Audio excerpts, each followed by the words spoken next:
Ang kwento ay tungkol sa anak ni Sung Jinwoo na si Sung Suho. Ang tatay at nanay niya na si Cha Hae-in at Sung Jinwoo ay bigla na lamang nawala noong siya ay bata pa. Pero bago ang lahat, nagsimula ang kwento sa mga outer gods, na kilala din sa tawag na supreme beings na siyang gumawa ng mga hindi mabilang na universe. Dahil ang mga supreme beings ay immortal na gumagawa lang ng mga universe, sila ay biglang naboring din sa tagal na panahon nilang nabubuhay. Ang mga supreme beings ay biglang nagkaroon ng utak, at napagdiskitahan nilang paglaruan ang kanilang mga nililikhang mundo at mga nilalang nito. Ang mga digmaan sa pagitan ng kanilang mga nilikha ay nagtanggal sa pagkaboring ng mga supreme beings. Ang mga supreme beings ay nabalitaan ang tungkol sa isang supreme being na pinatay mismo ng kanyang nilikha. Noong malaman nila na pinatay ng isang creation ang kanyang creator, naintriga ang lahat ng supreme beings sa taong ito, kaya naman lahat sila ay pinanood ang taong ito. Ang mga supreme being ay walang pakialam sa pagkamatay ng kanilang kasamahan na supreme being. Sila ay pareho lamang ng iniisip.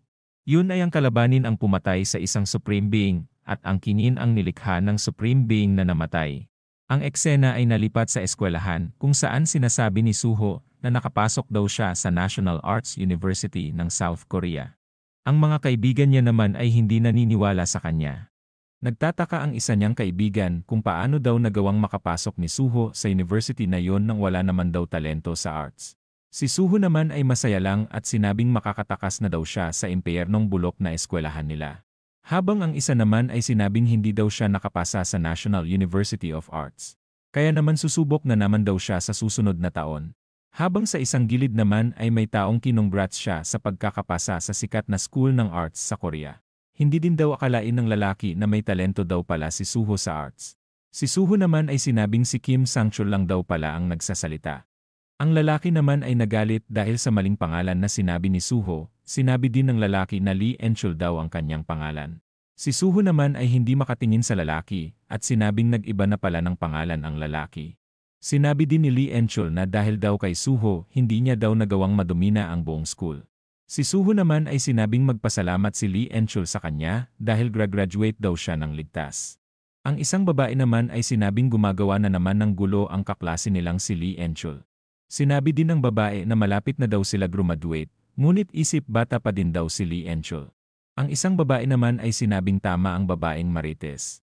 Nagtataka ang isang marites dahil bakit daw binubuli ni Lee En-chul si Suho na gusto lang naman daw maging positibo matapos mawala ang kanyang mga magulang. Bilang isang bully, si Lee En-chul ay nag-umpisa na mambuli kay Suho. Ngunit sa hindi inaasahan si Suho ay may pambihirang kakayahan na labanan si Lee En-chul. Sinabi din ni Suho na kung pwede daw ba manahimik na lang si Lee En-chul hanggang matapos silang graduate. Nagulat din si Suho matapos niyang matamaan ng solid si Lee En-chul. Kaya pala nagulat si Suho dahil hindi ininda ni Lee En-chul ang kanyang atake, kasabay nun nagpakawala din ng kapangyarihan si Lee En-chul sa kanyang kamay. Bumuelo na si Lee En-chul at sinabing baliwala lang daw ang atake ni Suho sa kanya. Pinakawalan na ni Lee En-chul ang kanyang suntok na nagawa naman ni Suho na maiwasan. Sa lakas ng suntok ni Lee En-chul si Suho ay biglang natakot para sa kanyang kaligtasan. Pati ang mga marites ay nagulat dahil sa pinakita ni Lee En-chul. Sa lakas ng suntok ni Lee En-chul nagawa niyang masira ang locker na gawa sa solid na bakal. Si Lee En-chul naman ay naiinis dahil hindi daw tumama ang kanyang suntok. Habang si Suho naman ay kinakabahan dahil sa takot na dumadaloy sa kanyang buong katawan. Ang eksena ay nalipat 2 taon na ang nakaraan. Si Sung Suho ay second-year college na sa mga panahong ito. Habang siya ay naglalakad, siya ay may napansin naman sa isang gilid. Nakita ni Suho na may gate na naman pala na lumitaw sa kanilang school. Kaya naman ang lalaki ay sinasabing dumaan na lang daw ang mga tao sa ibang daanan dahil may gate na humarang sa daan. Si Suho ay pinanood ang gate habang ang ibang tao naman ay nagtatanong kung may mga hunters na daw ba ang pumasok sa loob. Ang isang lalaki na naka-black suit ay tinanong ang isang lalaki kung gaano na daw katagal ang mga hunters sa loob ng gate. Sinabi naman ng lalaki na 8 oras na daw ang mga hunters na nasa loob. Sinabi din ng lalaki na degrade daw ang gate kaya naman malapit na daw siguro makabalik ang mga hunters na pumasok.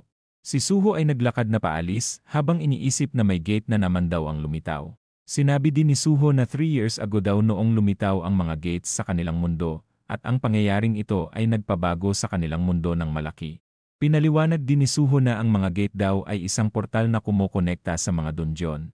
Minsan nagagawa din daw ng mga halimaw ang makalabas sa kanilang mundo at pumatay ng mga tao. Sinabi din ni Suho na kaya sila nakakasurvive sa loob ng 3 taon. Dahil ang mga tao daw ay nagsimula ding magbago matapos lumabas ang mga gates sa kanilang mundo. At ang proseso ng pagbabago na ito ay tinatawag nilang awakening. At dahil din daw sa isang tao na si Wu Jinchul, ginawa niya ang Hunters Association at tinipon ang mga hunters. Mula noon ang mga hunter ay naging isang propesyon na sa kanilang lipunan, na ginagawang mas ligtas ang kanilang mundo. Habang nagdrawing sinabi din ni Suho na nahahati daw ang mga tao sa 2 klase. Ito ay ang mga awakeners at ang mga non-awakeners. Habang dinodrawing ni Suho ang larawan ni Biru, siya ay matatagpuan sa basurahan dahil siya ay muling pinagtripan ni Lee Enchul na isang A-rank hunter. Si Suho ay nagpapasalamat pa din daw naman sa mga awakener, dahil kung hindi daw dahil sa kanila ang mga non-awakeners na tulad daw nila ay siguradong hindi makakaligtas. Sinabi din ni Suho na hindi daw kaya makadamage ng non-awakeners sa mga halimaw sa loob ng dungeon kahit gumamit pa daw sila ng mga sandata na gawa ng tao. Habang nagdraw-drawing si Suho, siya ay malungkot dahil siya ay nangungulila sa kanyang mga magulang. Mula pagkabata niya daw ay nakadepende lang daw siya sa ibang tao para makasurvive. Siya ay nawawala na din daw ng pag-asa dahil sa lungkot na kanyang nararamdaman na mawalan ng magulang. Naalala ni Suho na laging sinasabi ng kanyang nanay na si Cha Hai-in na pareho daw sila ng kanyang tatay na si Sung Jinwo. Kaya naman tinanong niya ang kanyang tatay kung ano ang kanyang gagawin kung ang tatay niya ang nasa sitwasyon niya. Si Suho ay bigla namang nagulat dahil tinawag pala siya ng kanyang art instructor. Ang instructor naman ay sinabihan si Suho na napakapukus niya daw ngayong araw sa kanyang ginagawa. Ang instructor ni Suho ay namamangha sa kanyang pagdrawing ng langgam sa kakaibang paraan. Tinawag din ito ng instructor na isang taong langgam. Ngunit sa isipan naman ni Suho ay hindi niya daw alam kung bakit niya nga ba drawing ang langgam. Mula sa drawing ni Suho makikita ang larawan ni Beru, ang pangalawa sa pinakamalakas na sundalo ni Sung Jinwo. Mula sa portal na nadaanan kanina ni Suho ay nagsimula na lumabas ang mga hunters. Mula sa itsura ng mga hunters, mukhang sila ay nagtagumpay na maklear ang dungeon. Ang lalaking naka-helmet ay kinongrats naman ang hunter na si Kim Jung-so dahil sa matagumpay na pag-raid ng dungeon. Ang hunter naman ay sinabi na kailangan niya pumunta agad sa Hunters Association dahil may kailangan siya i-report. Ang hunter ay seryosong sinabi na may bago daw silang na-encounter na bagong uri ng halimaw sa loob ng dungeon. Ang mga humanoid na mga halimaw na ito ay nababalutan ng blue na apoy sa kanilang mata at bunganga.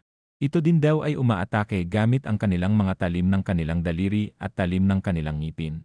Sinabi din ng hunter na nakalmot daw siya ng isa sa mga halimaw na ito, ngunit hindi naman daw ito malala. Ang lalaking naka-helmet naman ay sinabing mabuti na lang at hindi daw malala ang nangyari sa mga hunter na pumasok sa loob ng dungeon. Mula sa kalmot na nakuha ng hunter sa halimaw, ito ay nagsimulang maglabas ng kulay blue na apoy na ikinagulat naman ng hunter. Ilang sandali pa bigla namang nabitawan ng hunter ang kanyang mga sandata. Ang hunter ay medyo balisa kaya naman tinawag ito ng lalaking naka-helmet at tinanong din kung ayos lang daw ba ang hunter. Ngunit sa hindi inaasahan ng hunter ay biglang nagbago ng anyo at handa na kainin ng buhay ang lalaking naka-helmet. Napatingin naman ang dalawang babaeng hunter sa kasama nila na ipinagtaka naman nila dahil sa kakaibang kinikilos ng kasama nilang hunter. Habang nakatalikod ang hunter na nag-transform, ang babaeng hunter naman ay namukhaan ang apoy na lumalabas sa ulo ng kanilang kasamahan. Mabilis din sumugod ang kasamahan nilang mutant sa babaeng kasama niya para kagatin ito. Sa bilis ng kasama nilang nagbago ng anyo, nagawa na din niya na makagat ang kasama niyang mga hunter. Nang makita nilang nagkakainan na ang mga hunter, ang mga tao naman sa paligid ng gate ay nagsimula ng tumakbo ng sobrang bilis. Dahil hunter ang mga naging halimaw mas lumakas at bumilis ang mga ito kumpara sa dati. Kaya naman mabilis nilang naabutan ang mga taong patakas. Mula sa kwarto ng art class naman maririnig dito ang mga kakaibang ingay na nanggagaling sa ibaba ng gusali. Kaya naman ang mga artist ay nagsimula ng sumilip sa mga nangyayari sa ibaba. Sila Suho ay nagulat sa kanilang nakita dahil ang mga tao ay nagsimula ng atakehin ang isa't isa. Nagtataka din ang mga nasa paligid ni Suho at hinihinala pa nilang may dungeon break na naganap. Ang isang lalaki ay sinabing gumawa daw ng paraan ang hunter na kasama nila sa loob ng kwarto. Ngunit sinabi naman ng isang lalaki na isa lamang daw siyang A-rank hunter. Mula sa kabilang gusali naman ay may tao na merong kakaibang uri ng aura. Ito ay napansin ni Suho na ipinagtataka niya naman na kung ano daw ang ginagawa ng isang tao sa kabilang building. Ilang saglit pa ang tao ay tumayo sa edge ng building. Ito ay yumuko din na tila ba bumubuelo. Ilang saglit pa ang taong nasa kabila ng gusali ay biglang tumalon. Kaya naman napasabi na lang si Suho na tumakbo na daw sila. Ang taong mutant ay tuluyan ng rumagasa sa gusali at nakapasok. Naghanda na din ito para kumagat ng biktima na ikinagulat ng mga tao sa paligid. Dahil ang taong mutant ay nag-umpisa ng kumagat ng mga tao sa paligid. Si Suho naman ay mabilis na tumakbo at sinabing bilisan na daw tumakbo ng mga kasama niya. Ngunit habang patakas na si Suho, nakita niya ang isang babae na hindi makagalaw dahil sa sobrang kaba na nararamdaman nito. Ang babae ay humihingi ng tulong ngunit binaliwala ito ni Suho at tuluyan ng umalis at sinabing tatawag na lang daw siya ng hunter para iligtas ang babae.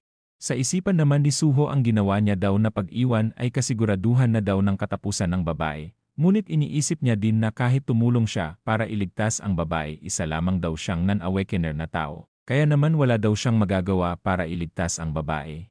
Si Suho ay nagdadalawang isip pa din kung ano ang kanyang gagawin. Biglang naisip ni Suho ang kanyang tatay at tinanong ito kung ano nga ba ang gagawin niya kapag nasa sitwasyon niya ang kanyang tatay na si Sung Jinwoo. Ang larawan ng kanyang tatay ay unti-unting lumingon sa kanya. Bigla naman nalipat ang eksena sa mutant na tao na balak na atakehin ang babaeng tinakbuhan ni Suho kanina. Ang babae ay umiiyak sa takot habang palapit sa kanya ang halimaw. Tuluyan ang sumugod ang halimaw sa babae. Ngunit may biglang parating na bagay sa mukha ng halimaw na kagagawan pala ng ating bida na si Suho. Muling bumalik ang ating bida dahil muli niyang naalala na sigurado daw na kapag nasa parehong sitwasyon sila ng tatay niya, sigurado daw na tutulong ito kahit anong mangyari. Maya-maya pa may biglang lumitaw na bagay sa kawalan. Paunti-unti matatanaw natin na ito pala ay katulad ng system sa tatay niyang si Sung Jinwoo. Si Suho ay naalala ang kanyang panaginip matagal na panahon na ang nakalipas. Para matalo niya daw ang mga monster sa bawat palapag, kailangan niya daw patuloy pang lumakas. Siya ay nakipaglaban ng nakipaglaban at patuloy na nag-level up. Mula sa kanyang panaginip siya ay may sandata na gauntlet sa kanyang dalawang kamay. Mula sa kanyang panaginip na kalaban niya si Igris at nagawang matalo ito. Siya ay nakipaglaban sa napakaraming halimaw hanggang sa marating niya ang tuktok ng palapag at ang huli niyang makakalaban sa buong palapag. Sa sobrang lakas ng kanyang nakalaban sa huling palapag, siya ay nainggit sa kapangyarihan nito. Si Suho ay hindi makapaniwala noong malaman niya ang huling boss na makakalaban niya. Siya ay tinanong nito kung masaya daw ba ang laro na ginawa nito para sa kanya. Si Suho ay nagtaka naman sa sinabi ng kanyang kalaban at napatanong kung ito nga daw ba ang kanyang tatay. Siya ay hindi sigurado kung ang tatay niya nga ba ang kanyang nakalaban sa huling palapag. Naiisip din ni Suho na baka sa sobrang pangungulila niya sa kanyang tatay, naisip niya na ang tatay niya ang taong kumausap sa kanya. Ang eksena ay nalipat sa fire extinguisher na hinablot ng isang puwersa. Ito pala ay walang iba kundi si Suho na bumalik para tulungan ang babae kanina. Matapos matamaan ni Suho ang kalabang mutant na tao, iniisip ni Suho kung ano na ang susunod na gagawin niya dahil mula sa mga hunter ang atake daw ng non-awakeners ay walang damage kahit gumamit pa sila ng sandata. Si Suho ay biglang nanlaki ang mata. Siya ay nagtataka dahil biglang huminto ang mga nasa paligid niya. Tinignan niya ang babae at ang mutant na tao para makasigurado.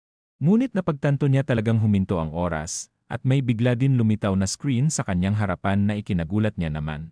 Katulad ng kanyang tatay noon, nagawa ni Suho ang requirements para mabuksan ang system na tinatawag na Courage of the Weak. Tinanong din siya ng system kung tinatanggap niya daw ba ang pagiging isang player.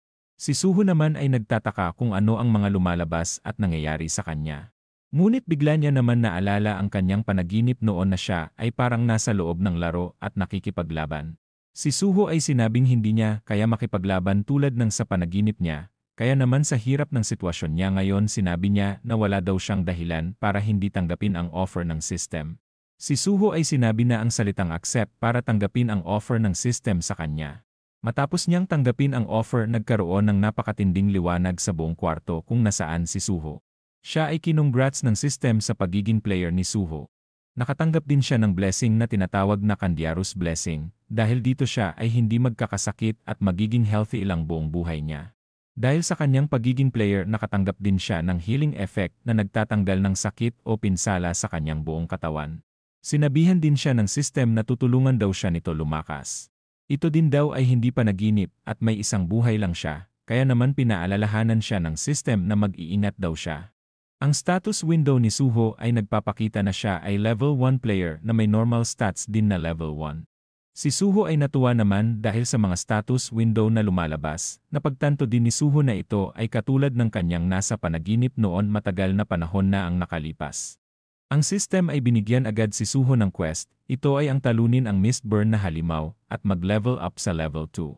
Ang halimaw na napatumba ni Suho kanina ay biglang tumayo at kasama na din ang mga kasamahan niyang artist kanina na kinagat ng halimaw. Lumalabas din na ito ay isang halimaw na derank. Si Suho ay sinabihan ng babae na tumakbo na daw palayo sa lugar, na agad naman sinang-ayunan ng babae. Ang kalaban ni Suho ay isang derank awakened Mistburn at dalawang unawakened Mistburn. Habang tumatakbo patakas ang babae, ang mga halimaw naman ay tumakbo na din para umatake kay Suho. Ngunit si Suho ay hindi kinakabahan dahil isa na din daw siyang awakener. Ang pasugod na halimaw sa kanya ay agad niyang pinukpok ng fire distinguisher. Siya ay bumuelo na din ng suntok para sa isa pang parating na kalaban sa kanya. Pinakawalan na ni Suho ang suntok na nagpatalsik naman sa kalaban at bumaon sa solid na batong kisame. Sa lakas ng suntok ni Suho siya mismo ay nagulat sa kanyang sarili. Lumabas na din sa kanyang notification na natalo niya na ang isang Mistburn na halimaw. Habang pasugod ang halimaw sa kanya, si Suho naman ay hindi may larawan ang kanyang mukha kung masaya ba siya o malungkot dahil sa na-one punch niya ang halimaw. Si Suho ay inikot ang kanyang paa para magpakawala ng isang matinding sipa sa halimaw. Matapos ang sipa na nagawa niya lumabas na naman ang notification na natalo niya na ulit ang isa pang halimaw. Nag-level up na din siya matapos niyang matalo ang pangalawang unawakened Mistburn. Ang quest ni Suho ay tapos na. Ang natitirang kalaban niya na lang ay ang awakened Mistburn. Nakatanggap din siya ng reward mula sa quest na natapos niya, na agad naman tinanggap ni Suho sa pamamagitan ng pagsabi ng accept. Sinabi din ni Suho na sigurado na daw siya na isa siyang awakener. Dahil sa kumpiyansang natanggap niya sa pagiging awakener, si Suho ay mabilis na umatake sa awakened Mistburn. Ang halimaw ay hindi tumilapon gaya ng inaasahan ni Suho. Kaya naman nagulat si Suho dahil kinaya ng isang halimaw na makasurvive sa kanyang suntok. Ang halimaw ay nagsimula ng kumalmot kay Suho na nagawa niya naman na maiwasan. Ngunit ang pangalawang kalmot ay hindi niya na naiwasan, kaya naman tuluyan ng nasugatan si Suho.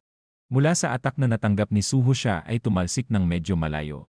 Nag-alala din agad si Suho dahil sa nagawa siyang makalmot ng halimaw, inisip niya din na magiging halimaw na din daw siya maya-maya. Ngunit ang system ay na-detect na may hindi magandang nangyayari sa katawan ni Suho, kaya naman pinagaling agad siya ng system gamit ang longevity effect na kanyang kakayahan. Ang halimaw ay muling umatake kay Suho na nagawa naman siyang mapatumba. Iniisip din ni Suho na kung matatalo daw siya ng isang derank na halimaw, malamang isa lang daw siyang rank hunter. Habang nasa bingit ng kamatayan si Suho, iniisip niya kung ano ang magagawa niya sa kanyang sitwasyon para matalo niya ang halimaw.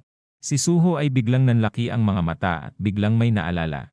Binigkas niya ang accept reward, at siya ay nakatanggap ng plus 5 na stat points at automatic na plus 3 sa kanyang strength, kaya naman naging 14 points na ang kanyang strength. Gamit ang kanyang dagdag 3 points sa strength sinuntok niya ang kalaban at sinipa ito palayo. Ang pagtalsik ng kalaban ay nagawa niyang makounter, ngunit gamit ang dagdag strength ni Suho, nagawa ng kanyang mga binti na umabante ng mabilis sa kalaban. At nagawang masuntok din ito, ngunit hindi pa din ito sapat para maramdaman ng kalaban. Si Suho ay inatake ng kanyang kalaban, kaya naman nagawa na naman siya nitong masugatan. Dahil nagkukulang pa din ang strength ni Suho para talunin ang kanyang kalaban. Nagpasya siyang gamitin ang extra 5 points para ilagay ito sa kanyang strength. Gamit ang 19 points na strength ni Suho, pinatigas niya ang kanyang kamao at handa na naman para sumuntok ng bigay todo. Sinabi ni Suho na hindi pa daw siya nakarinig ng isang awakener na nagle-level up. Gamit ang dagdag na lakas ni Suho nagawa niya ng mabasag ang pagmumukha ng kanyang kalaban. Habang binabasag ni Suho ang armor ng kalaban, siya ay muling atake na naman ng bigay todo, habang sinasabi na sa wakas nakatakas na daw siya sa pagiging non-awakener. Mula sa kabilang kwarto ang telebisyon ay nahulog dahil sa matinding pagyanig sa lugar. Paunti-unti nag-crack ang pader hanggang ito ay mabutas. Si Suho ay patuloy pa din sa kanyang pambubuli sa halimaw at talagang binibigay niya ang lahat ng kanyang makakaya para tapusin ang buhay nito. Si Suho ay nagpakawala ng matinding suntok sa mukha ng kalaban na tuluyang nagpatalsik sa kalaban sa kabilang pader. Si Suho ay pagod na pagod dahil sa binigay niya ang lahat sa kanyang sunod-sunod na suntok. Lumabas na ang notification na natalo niya na ang kanyang kalaban At dahil sa experience na nakuha niya sa halimaw, nagawa ni Suho na mag-level up pa ng 3 beses. Si Suho ay umupo sa binutas niyang pader. At sinabing nanalo na daw siya sa laban. Si Suho ay tumingin sa kanyang kamay at sinabing gamit ang kanyang system, isa na din daw siyang awakener. Si Suho ay sumisigaw sa kanyang kalooban dahil sa sobrang saya, kaya naman muli niyang sinuntok ang kawawang pader, at sinabing gamit ang kanyang kapangyarihan makakatulong na daw siya sa krisis na kinakaharap ng kanilang mundo. Mula sa kung saan may naglalakad. Ito ay biglang tumakbo at may dala na malaking empanada. Bigla din ito tumalon ng malakas. Habang tinitignan ni Suho ang sitwasyon sa baba ng gusali, siya ay biglang nagulat sa kanyang nakita. Dahil pasugod na pala sa kanya ang isang hunter na naging halimaw na may dalang malaking hotdog. Habang paatake na ang halimaw, nakita naman ni Suho na isa pala itong si Rank Hunter na naging halimaw. Sa ginawang pag-atake ng halimaw, nagkaroon ng malakas na pagsabog sa kinaroroonan ng ating bida na si Suho. Mga idol, palike naman at subscribe, pampawala lang ng pagod mag-edit. Maraming salamat po, enjoy watching. Mula sa mga speaker sa lugar, sinasabi na mag-evacuate na daw ang mga tao na malapit sa Korea University of Arts. Ang mga sundalo ay dumating na din sa lugar, ngunit wala silang magawa kundi ang hintayin ang mga hunters na dumating. Ang isang sundalo ay sinasabi na mukhang natatagalan daw ang Hunters Association dahil sa hindi nila matukoy kaagad kung ito daw ba ay isang B-rank na misyon o mas mataas pa. Ang nagyoyosi naman na sundalo ay nagtaka dahil paano naging B-rank pataas daw ang misyon na ito. Ang isang lalaking sundalo ay muling sumagot at sinabing dahil ito sa mga hunters na naging halimaw. B-rank pataas ang misyon na ito dahil daw sa isang C-rank na naging infected. Ang eksena ay nalipat na kay Suho kaharap ang C-rank hunter na naging zombie. Si Suho ay nagugulat pa din at iniisip kung tumalon nga ba ang halimaw na nasa harap niya mula sa baba ng building hanggang sa kinaroroonan niya. Ang Mistborn na ito ay si Rank at may napakalaking espada, kaya naman iniisip ni Suho na mas malayong malakas daw ang kaharap niya ngayon. Si Suho ay iniisip din na nag-level up na siya kanina ng ilang beses, kaya naman iniisip niya kakayanin niya siguro ang halimaw na nasa harap niya. Ang halimaw ay nag-umpisa ng iwas-iwas ang kanyang espada na nagawa namang maiwasan ni Suho. Ngunit sa lakas ng pag-atake ng Burn Mist, nagkaroon ng napakalaking hiwa ang buong kwarto. Na ikinagulat lalo ni Suho na makita habang inaabot ang fire extinguisher. Sinabihan niya din na isang halimaw daw sa lakas ang halimaw niyang kalaban. Gamit ang fire extinguisher, ibinato ni Suho ito sa halimaw. Ito ay nahiwa naman agad ng halimaw, kaya naman nagkaroon ng makapal na usok sa kwarto. Kaya naman nagsimula na lumabas ang usok sa pintuan ng kwarto. Si Suho ay ginamit din ang pagkakataon na ito para tumakas na sa lugar. Si Suho ay mabilis na tumakbo habang iniisip na napakalakas daw ng halimaw na nakaharap niya. Iniisip din ni Suho na kailan daw kaya darating ang mga hunter sa kinaroroonan niya. Habang tumatakbo si Suho, nakasunod naman ang halimaw sa kanya palabas. Ang halimaw ay ngumiti dahil sa kanyang nakita sa kung saan. Si Suho naman ay lumingon sa halimaw, nagtaka din siya kung ano ang tinitignan ng halimaw sa ibang direksyon. Si Suho ay nakita na ang halimaw pala ay nakatingin sa mga babae na nasa taas ng gusali. Ang mga ito ay naghihintay ng tulong ng mga hunters. Ngunit ang hunter na parating sa kanila ay tuluyan ng naging halimaw at balak na silang tapusin ito. Si Suho naman ay nagulat dahil umatake na ang halimaw sa mga tao na nasa itaas ng gusali. Mula sa taas ng building, ang halimaw ay nakatayo habang makikita ang talsik ng dugo sa may pader. Si Suho ay nanggagalaiti sa galit at tuluyan ng nagseryoso. Si Suho ay tuluyan ng pumunta sa kinaroroonan ng halimaw para tapusin na ito para hindi na makapanakit pa ng ibang tao. Sa tagal ng mga hunter, si Suho na mismo ang kumalaban sa Burn Mist. Matapos niya sipain ang halimaw, iniisip niya din na kailangan niya daw matalo ngayon na mismo ang kalaban. Ngunit mula sa sipang ginawa ni Suho, umusok lang ang likod ng leeg ng kalaban at hindi nito ininda ang ginawang atake ni Suho. Ang halimaw ay umatake na at nagawa naman itong maiwasan ni Suho. Iniisip din ni Suho na kapag natamaan siya ng isa sa mga atake ng kalaban, sigurado daw na magiging alaala na lang siya. Matapos niya makita ang mga bangkay na pinatay ng halimaw, sinabi ni Suho na hindi niya pwede hayaan na makapanakit pa ng iba ang halimaw. Ang kalaban ni Suho ay umatake na naman tungo sa kanya. Ngunit si Suho naman ay nakahanda na ang kanyang kamao para umatake.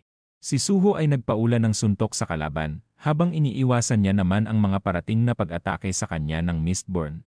Inulit-ulit ito ni Suho ng maraming beses. Ngunit sa pagmumukha ng halimaw ay wala man lang reaksyon na makikita na ito ay nasasaktan. Kaya naman tinuhod na ni Suho ang pagmumukha ng halimaw.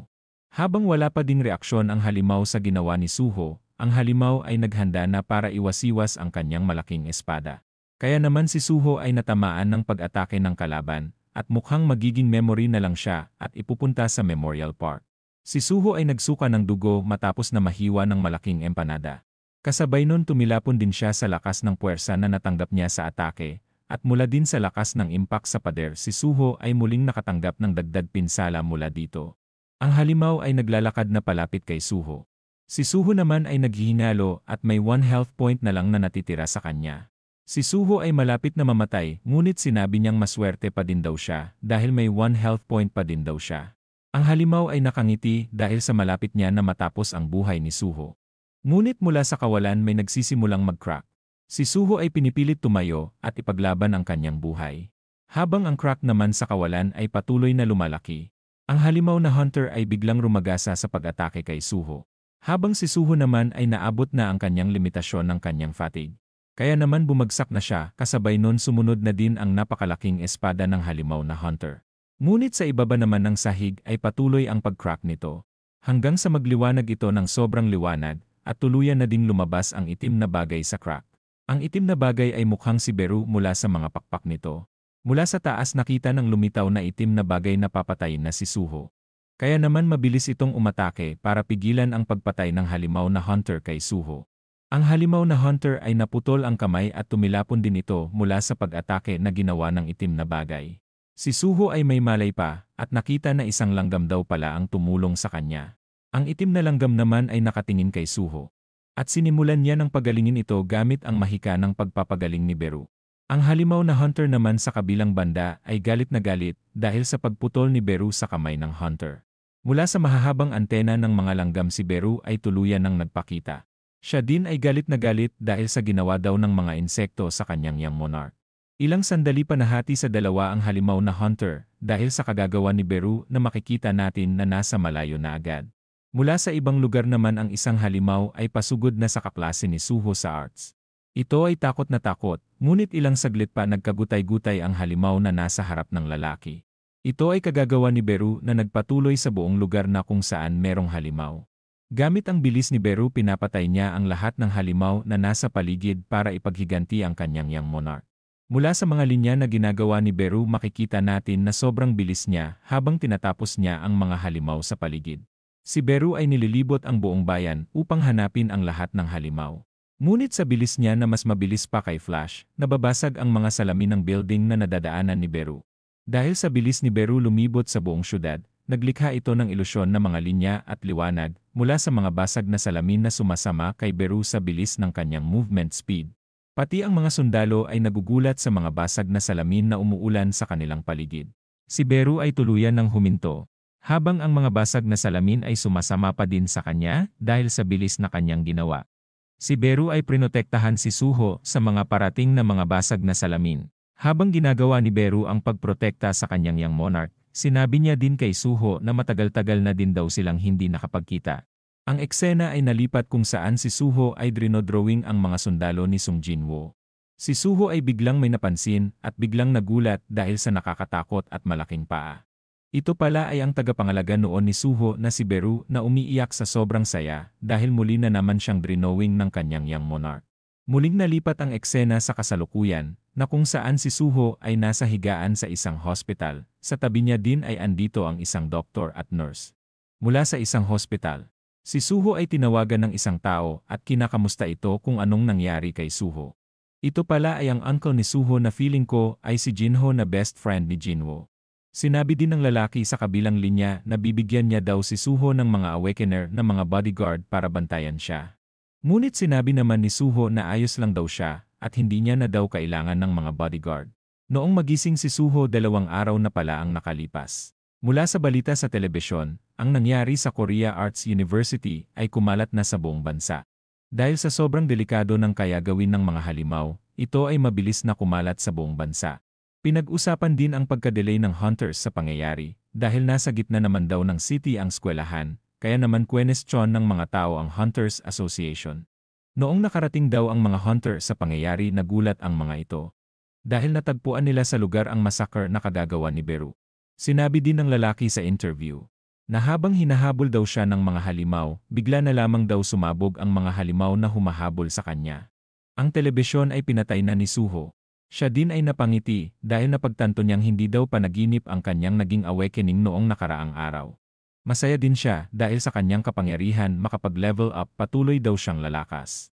Bigla din naalala ni Suho na nahiwa daw siya noon ng malaking espada ng kanyang kalaban. Kaya naman tinanong niya ang kanyang sarili kung paano siya nakasurvive.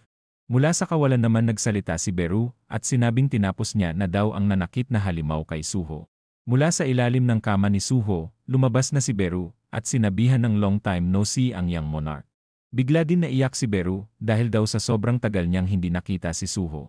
Si Suho naman ay nagulat at naalala ang mga panahon na inaalagaan pa siya ni Beru. Si Beru ay tumayong babysitter noon ni Suho noong bata pa siya. Sa isipan ni Suho siya ay nagtataka kung bakit niya daw nakalimutan si Beru at bakit ngayon niya lang din daw naalala si Beru. Si Beru naman ay sinabing naglakbay daw siya sa maraming dimensions para daw makita ang young monarch na si Suho. Si Suho naman ay nagtataka pa din kung bakit daw siya namumuhay kasama ang mga itim na nilalang noon. Si Suho ay nagsimulang kausapin si Beru at sinabing sa pagkakaalala niya daw, hindi naman daw isang maliit na nilalang si Beru noon.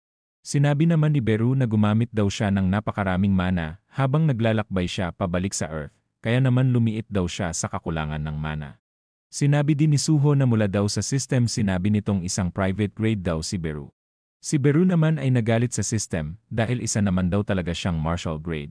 Si Suho naman ay tumayo na mula sa kama. Sinabi din ni Suho na dahil daw siguro kay Beru kung bakit siya biglang gumaling. Si Beru naman ay sinabi na kahit hindi daw halata sa kanya, isa daw siyang magaling na healer. Sinabi din ni Beru na kaya siya andoon dahil para daw buksan ang seal ni Suho. Ngunit hindi daw inaasahan ni Beru na magagawa daw itong ma-unseal ni Suho mag-isa. Nagtaka naman si Suho kung ano daw ang seal na tinutukoy ni Beru. Hinihinala din ni Suho na kung tungkol daw ba ito sa mga panaginip niya noon. Sinabi naman ni Beru na hindi daw panaginip ang mga na-experience noon ni Suho dahil totoong nangyari daw ang mga ito. Sinabi din ni Beru na sobrang lakas daw noon ni Suho dahil pati daw siya natalo ni Suho noon sa laban. Sinabi din ni Beru na sinil ng tatay niya na si Jinwoo ang kapangyarihan ni Suho kasama ang mga alaala nito para magkaroon siya ng normal na pamumuhay. Si Suho naman ay nagulat nang malaman niyang related pala si Beru sa tatay niyang lumayas. Si Beru naman ay sinabing hindi lumayas ang tatay niya dahil ang totoo talaga pumunta daw si Jinwoo sa outer space. Si Suho ay nagtaka naman kung ano nga daw ba ang ibig sabihin ni Beru.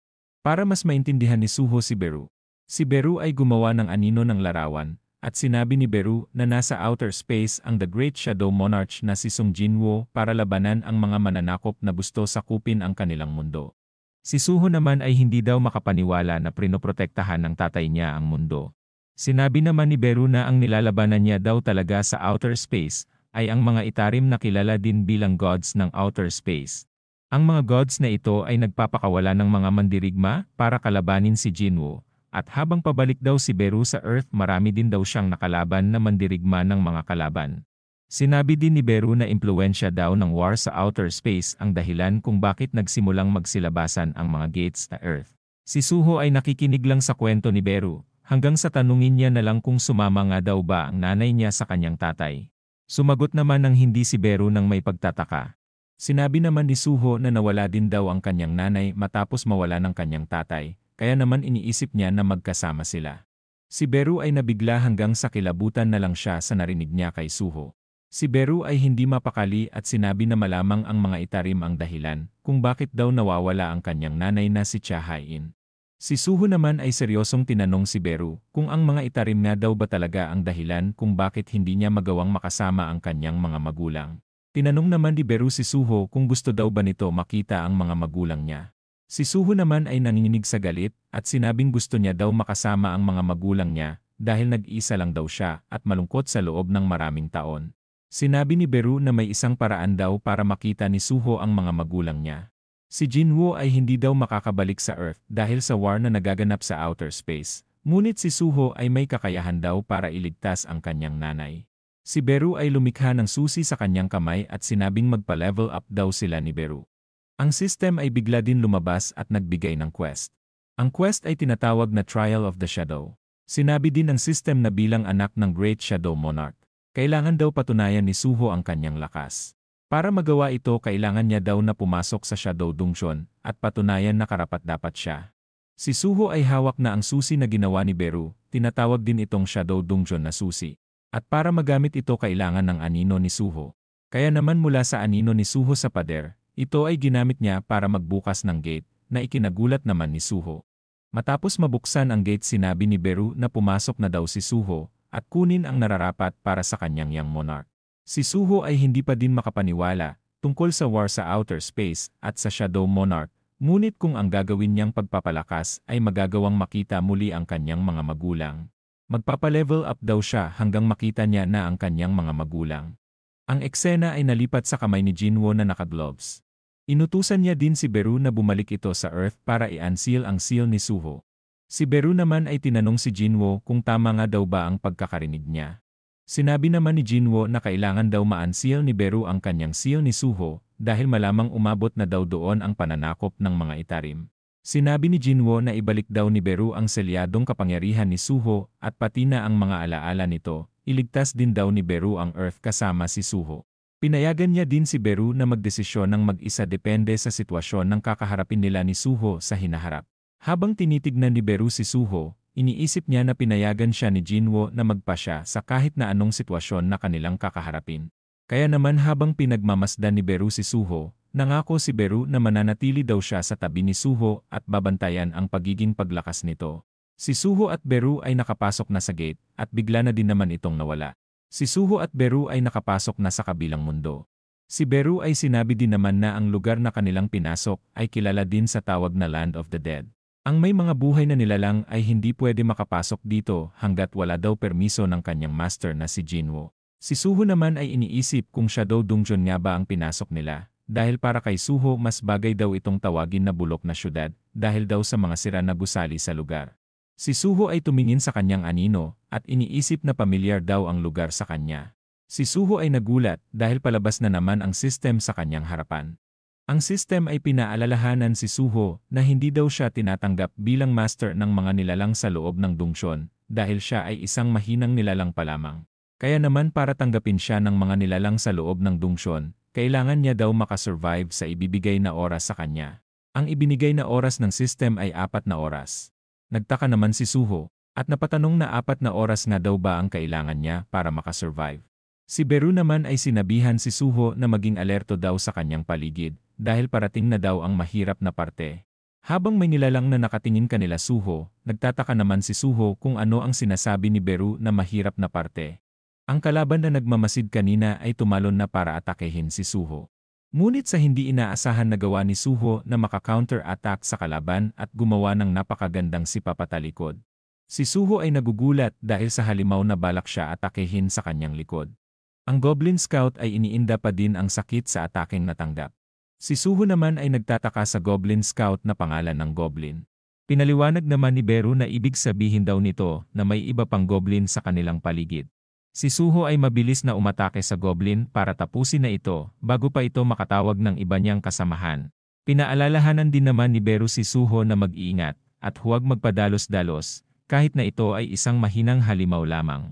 Mula sa karanasan ni Suho sa panaginip niya, ang kulay white daw na pangalan sa taas ng mga halimaw ay ibig sabihin mas mahina daw ito sa kanya o kasing lakas niya lang.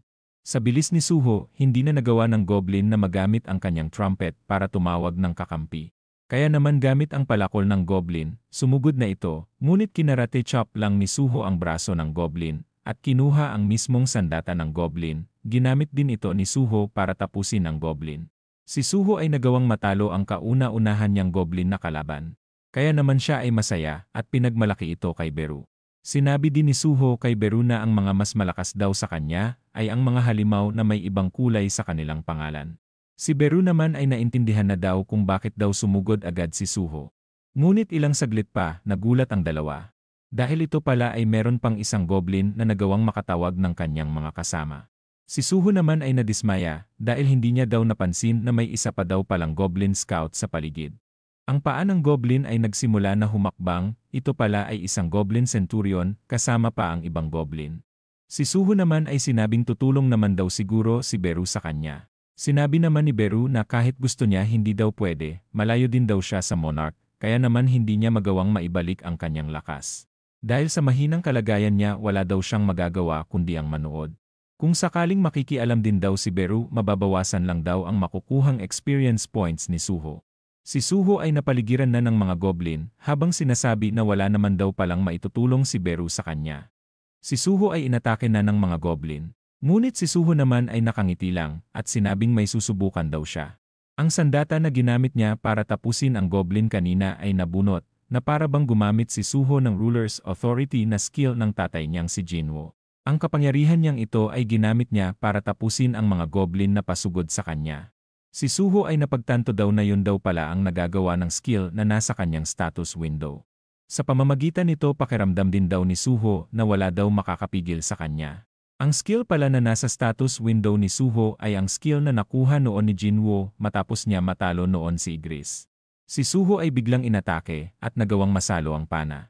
Nalaman ni Suho na may mga archers na goblin din daw pala sa kanyang paligid. Kaya naman gamit ang kanyang Ruler's Authority naging malikhain siya at ginawa niya itong isang pana na nagawa namang ma-headshot ang goblin na archer.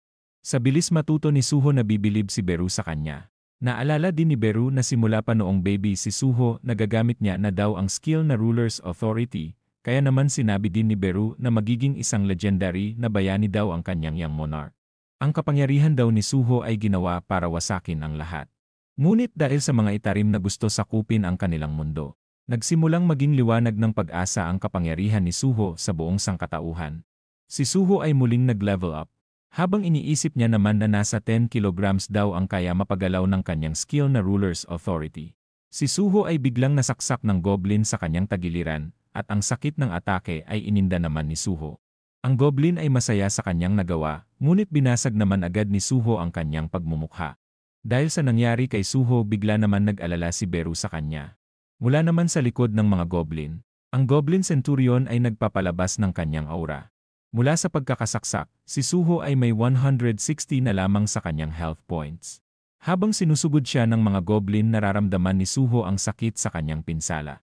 Ngunit mula sa kanyang kalagayan, siya ay bumuelo para umatake.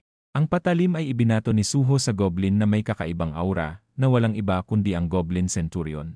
Sinabi din ni Suho na sa mga panahon na nanghihina daw siya, mas ginaganahan daw siya at nagkakaroon ng panibagong lakas. Kaya naman pinagpatuloy niya ang pakikipaglaban sa mga goblin. Habang nababawasan ang kanyang health points, si Suho ay pinagpatuloy ang kanyang ginagawang pakikipaglaban sa mga goblin.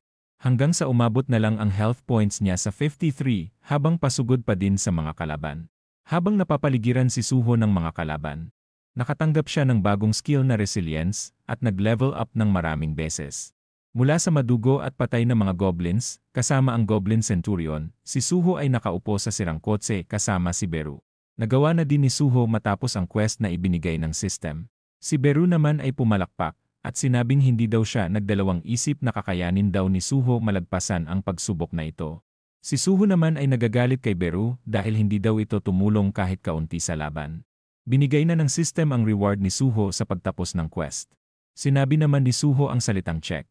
Ang system naman ay pinakita ang makukuhang reward ni Suho. Ito ay isang rune ng Shadow Extraction. Nagtaka naman si Suho at tinanong ang sarili kung magkakaroon nga daw ba siya ng kakayahan makapag-extract ng Shadow matapos niya gamitin ang rune stone na ito. Si Beru naman ay kinikilig dahil nalaman niyang makukuha ni Suho ang Shadow Extraction skill. Habang tinitignan ni Suho ang kanyang katawan, naalala din niya na nakakuha daw siya ng skill na resilience kanina.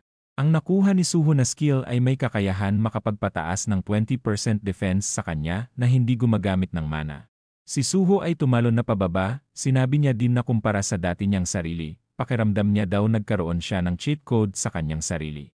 Sinabi din ni Beru na ang level up mechanism na ito ay ginamit din daw ni Jinwoo noon.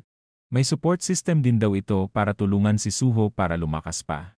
Sinabi din ni Beru na para daw siyang isang tao na pinanganak sa mundo at pinakain ng isang matinding kapangyarihan. Si Suho naman ay hindi nagustuhan ang sinabi ni Beru, ngunit tatanggapin niya pa din daw ang mga reward na natatanggap niya sa system. Sinabi ng system na makukuha lang daw ang skill ng rune sa pamamagitan ng pagdurog nito. Kaya naman mula sa kamay ni Suho, dinurog niya na ang rune at natutunan ang skill na Shadow Extraction. Katulad ng skill ng kanyang tatay, ito ay pareho din ang nagagawa. Si Suho ay nagtanong naman kung pwede na daw ba siyang gumawa ng kanyang sariling Shadow Soldiers. Si Beru naman ay pinaliwanag kay Suho kung paano ito gamitin. Sinabi niya din na ito daw ang muling bumuhay sa kanya, at ang skill din daw na ito ang bumuo sa Shadow Monarch na meron ang tatay niya. Si Suho ay sinabi naman na para daw pala itong necromancer na skill. Ngunit kung gusto niya daw talaga makontrol ang mga gusto niyang maging sundalo, kailangan niya daw itong patayin muna para kontrolin. Si Suho ay susubukan na ang kanyang skill, at sinabi ang salitang Shadow Extraction. Ngunit sinabi naman ng system na kailangan niya daw muna maglagay ng command word para magamit ang skill. Si Beru naman ay naiinis dahil sa andami daw alam ng system. Si Suho naman ay nag-isip ng mabuti kung ano nga daw ba ang ilalagay niyang command word. Habang nag-iisip si Suho ng gagamiting salita, si Beru naman ay tahimik lang at excited na sa skill na gagamitin ni Suho. Habang kinikilig si Beru, sinasabi naman ni Suho na dapat maging direkta daw ang salitang gagamitin niya. Kaya naman si Suho ay naghanda na at sinabi ang salitang pinili niya na walang iba kundi ang Arise. Ang halimaw na Goblin Centurion ay nagsimulang maglabas ng shadow mula dito hanggang sa tuluyan na din lumabas ang iba pang Goblin Shadow sa tabi nito. Si Suho ay nagugulat naman dahil sa kayang gawin ng kanyang skill na Shadow Extraction. Si Suho pala ay nagugulat dahil napakahina naman daw pala ng skill na ito na ikinagulat ng mga bagong shadow at ni Beru. Habang umiiyak ang mga cute na goblin dahil sa pagmamaliit ni Suho. Sinabi naman ni Beru na matapos maging shadow ng isang namatay na nilalang, medyo humihina daw talaga ito. Tinanong naman ni Suho kung lumiliit din daw ba talaga ang mga ito. Nauutal naman si Beru na sumang-ayon sa tanong ni Suho. Naiinis naman si Suho dahil sinabi daw ng system na matapos ang isang araw mawawala din daw ang mga shadow na binuhay niya. Tinanong naman ni Beru kung wala pa daw ba siyang nakuhang shadow storage. Sumagot naman si Suho na wala pa nga daw. Si Beru naman ay malungkot nang malaman ito, sinabi niya din na malamang dahil ito sa mababang intelligence status at mababang level ni Suho. Habang umiiyak sa lungkot si Beru, sinabi niya kay Suho na isa daw talagang magandang skill ang Shadow Extraction.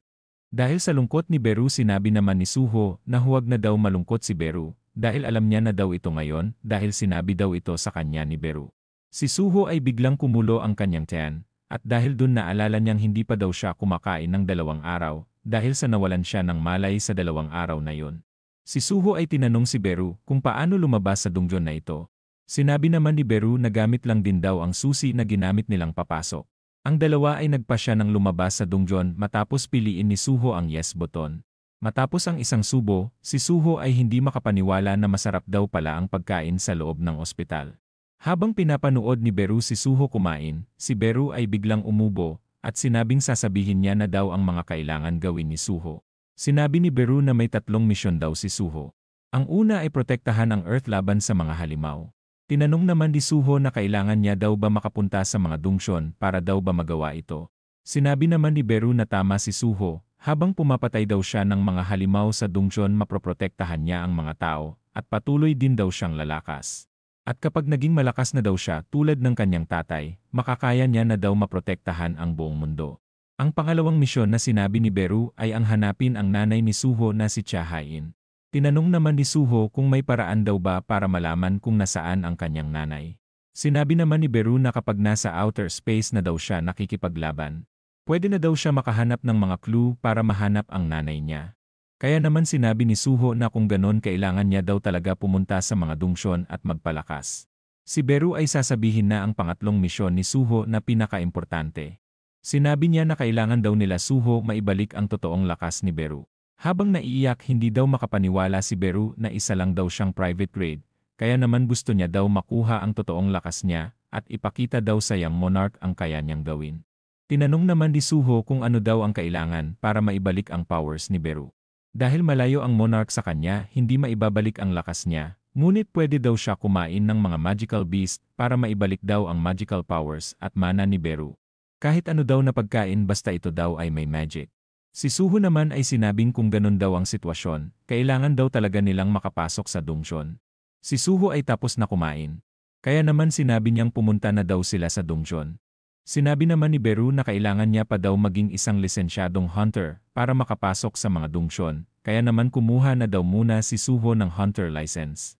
Si Suho naman ay tinanong ang kanyang sarili kung ano daw kaya ang makukuha niyang rank. Iniisip niya din na malamang maging S-rank siya dahil sa unique na kakayahan niya makapag-level up.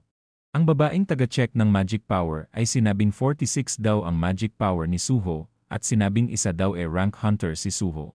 Mula sa gusali si Suho ay lumabas na. Si Beru ay sinabi na mababa ang nakuha ni Suho na rank dahil nakafocus sila sa pag-check ng magic level ni Suho. Kaya naman daw hindi nila na-detect ang strength na siyang pinalakas lang ni Suho.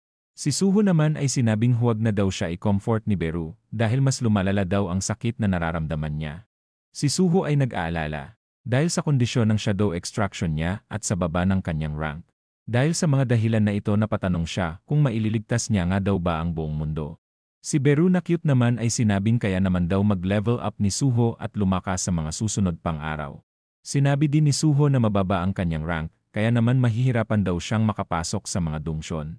Si Suho ay biglang may naalala at sinabing may paraan daw para makapasok siya sa dungsyon. Si Beru na cute naman ay nagtaka kung ano ang naisip ni Suho. Sinabi ni Suho na may mga dibisyon ang mga pumapasok sa loob ng dungsyon. Ang isa dito ay ang strike team na nagre-raid ng dungsyon. Ang pangalawa naman ay ang hauling team na siyang kumukolekta ng mga mahahalagang bagay sa loob ng dungsyon. At ang pangatlo ay ang mining team kung saan sila ay nasa backline lang para magmina ng mga mana crystals. Ang mining team ay madaling tumatanggap ng mga rank hunter, kaya naman madali lang daw siya makakapasok sa loob ng dungsyon sa ganitong paraan. Ang eksena ay nalipat na sa loob ng dungsyon kung saan ang mga minero ay masipag na nagtatrabaho. Ang isa sa trabahador dito ay ang ating bida na si Suho. Si Suho ay nagpasalamat naman sa kanyang kasama. Kaka-awaken niya lang daw at ang lalaki lang daw ang awakener na kilala niyang malalapitan. Ito pala ay ang instructor ni Suho sa arts noon na si Lim Do-gyun. Habang nagtratrabaho, si Suho ay patuloy na nagpapasalamat dahil may trabaho na daw siya. Si Do-gyun ay tinawag si Suho kaya naman napalingon ito sa kanya. Si Do-gyun ay biglang yumuko at humingi ng tawad kay Suho dahil sa nangyari sa eskwelahan. Habang nakayuko si Lim Do-gyun, sinabi niya na siya lang daw ang awakener noon sa lugar na yon, ngunit tumakbo lang daw siya at iniwan ang lahat. Si Suho naman ay sinabing tumayo na daw si Do-gyun. Ayos lang daw ang ginawa ni Do-gyun dahil pareho lang naman daw silang rank hunter. Sinunod lang daw ni Do-gyun ang protocol ng Hunters Association na kapag malakas ang halimaw tumakbo na lang daw ang mga katulad nilang rank hunter. Si Do-gyun ay nagulat naman nang malaman na isang rank hunter lang daw si Suho. Si Suho ay sinabing 46 lang daw ang nakuha niya sa magic measurement test, kaya naman mas mababa pa daw siya sa normal na mga rank hunter. Ngunit si Do-gyun ay hindi pa din daw talaga makapaniwala na mas mababa pa daw ang rank ni Suho sa kanya. Sa pagkakaalala ni Do-gyun noon, habang tumatakbo siya parang nakita niya daw si Suho na nakikipaglaban daw sa halimaw. Habang nakatingin si Do-gyun sa kasalukuyang Suho, iniisip niya na baka namalikmata lamang siya sa nakita niya noon. Ngunit kung totoo man daw ang nakita niya, nakakahanga daw yon dahil sa buhay pa daw si Suho. Si Beru naman ay nasa tabi ni Do-gyun at sinabing magaling daw talaga ang kanyang young monarch. Ang dalawa ay nagkatitigan ng ilang segundo. Hanggang sa mataranta na lang si Do-gyun at napasigaw na may magic beast daw sa lugar nila.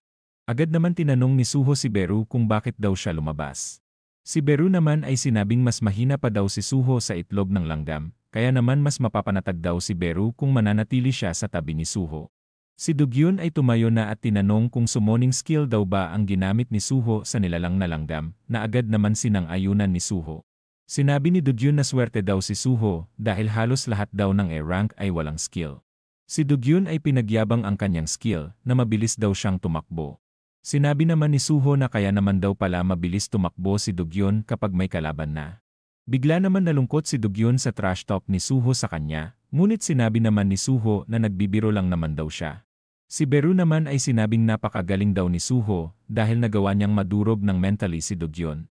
Si Suho naman ay biglang napalingon. Habang nakatingin sa madilim na parte si Suho, iniisip niya din na first time niya daw makapasok sa dungsyon maliban sa shadow dungsyon na pinasukan niya. Iniisip niya din kung marami na daw ba napatay na halimaw ang mga hunter sa kaloob-looban ng dungsyon. Mula sa patay na steel fang na halimaw, sinabi ng isang hunter na kaunti lang daw ang halimaw sa dungsyon na ito. Ang isa naman ay sinabing puro steel fang lang daw ang halimaw na napapatay nila simula pa kanina. Ang mga hunters ay malungkot dahil kapag nagpatuloy pa daw ito kaunti lang daw ang kikitain nila sa raid na ito. Ang isang hunter naman ay sinabing huwag silang mawalan ng pag-asa dahil hindi pa naman daw nila naabot ang dulo ng dungsyon. Ang isang hunter ay tinawag ang leader nila at sinabing may nakita siyang daanan. Ang isang hunter naman ay masaya dahil mukhang andun na daw ang kanilang jackpot. Ang mga hunter ay narating ang isang malaking kwarto na kung saan may makikitang isang altar na pabilog. Ang mga hunter ay nagtataka kung ano ang lugar na yon, habang ang isang hunter naman ay tinanong na kung pwede daw ba na magtawag muna sila ng backup at i-report muna ito sa Hunters Association. Ang mga hunter ay walang nadedetect na halimaw sa lugar, kaya naman sinabi ng isang hunter na ano pa daw ba ang kanilang gagawin sa lugar na ito. Ang isang hunter naman sa background ay sinabing aalamin daw nila kung anong meron sa lugar. Baka sakaling makahanap din daw sila ng treasure dito sa loob. Maya-maya pa ang grupo ay nakita na ang espada na nasa gitna ng altar. Sinabi din nila na nahanap na daw nila ang jackpot dito sa loob ng dungsyon na ito.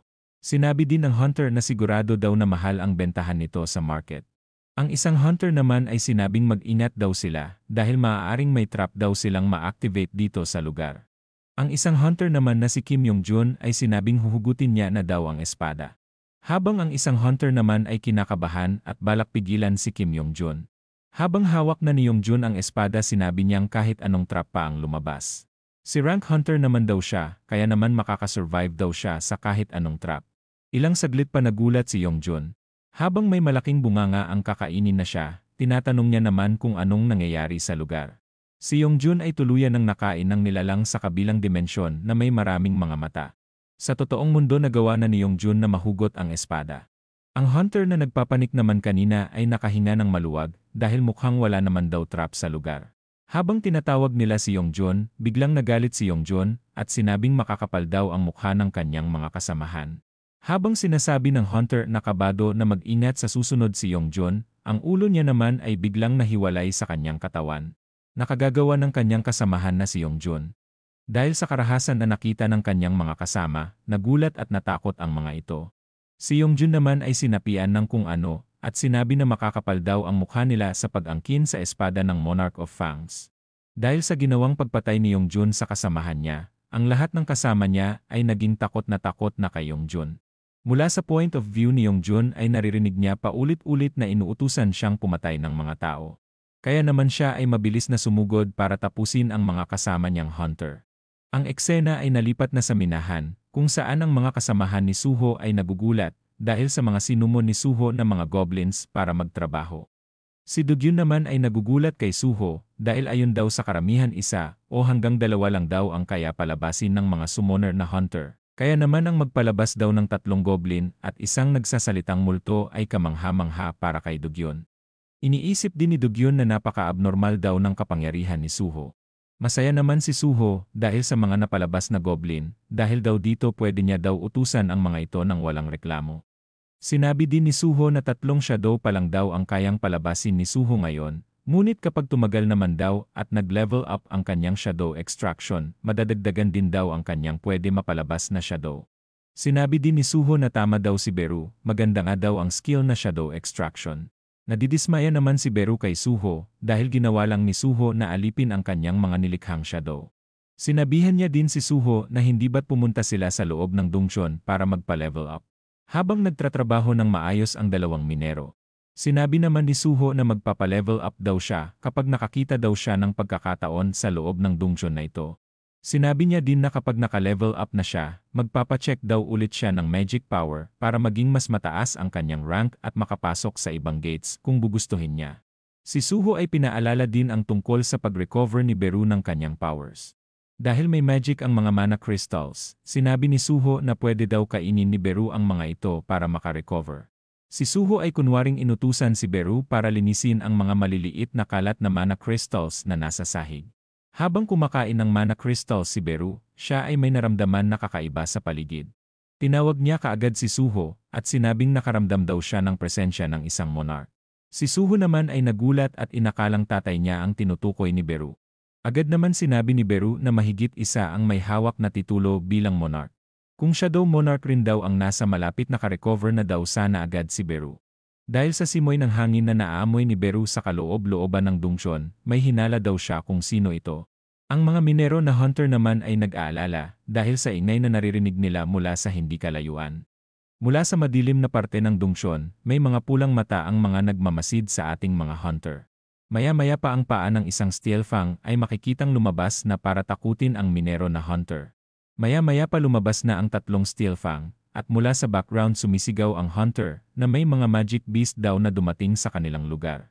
Sinabi ng isang minerong hunter na tumakbo na daw sila, habang si Suho naman ay tumatakbo paabante papunta sa pinanggalingan ng ingay. Ang isang hunter naman ay tinatakot ang mga Steelfang na huwag lumapit sa kanya sa pamamagitan ng pagwasiwas niya sa kanyang pickaxe. Gamit ang Steelfang ng magical beast na gawa niyang mahuli ang sandata ng minerong hunter. Dinurob niya din ang armas ng minero na ikinagulat naman nito. Dahil sa takot ng hunter siya ay umiiyak na at nauutal na humihingi ng tulong pabulong. Dahil sa pagbulong ng hunter si Suho ay dumating para siya ay iligtas at ginamit ang kanyang pickaxe para magpakawala ng todo wasiwas na pag-atake. Nagulat ang lalaking niligtas ni Suho sa background, ngunit mabilis naman sinabihan ni Suho na tumakbo na daw ang lalaki habang dinidistract niya daw ang mga magical beast. Tumakbo naman na agad ang lalaki at nagpasalamat kay Suho habang si Suho ay naiwan para kaharapin ang mga kalaban. Seryosong tumingin si Suho sa mga Steelfang at nakitang kulay orange ang mga nasa taas ng pangalan nito. Indikasyon din ito na kakayanin daw ni Suho talunin ang mga kalaban. Si Suho ay nag-aalala dahil ayaw umalis ni Dogyun sa lugar, kaya naman problemahin niya pa daw ito para suportahan at iligtas. Sinabihan ni Suho na umalis na daw si Dogyun, ngunit hindi pumayag si Dogyun dahil kung mananatili daw si Suho sa lugar, hindi daw siya tatakbo na lang tulad ng dati. Dahil ngayong pagkakataon susuportahan niya na daw si Suho. Si Suho naman ay nagpalabas ng mga goblins para protektahan si Dogyun sa lahat ng oras. Sinabi din ni Suho na tumulong lang daw si Dogyun kapag nalagay lang daw si Suho sa panganib. Mula sa inventory ni Suho na puno ng patalim ng mga goblins mula sa Shadow Dungeon, siya ay nagpalabas ng patalim dahil mas maganda naman daw ito kaysa gumamit siya ng pickaxe sa laban.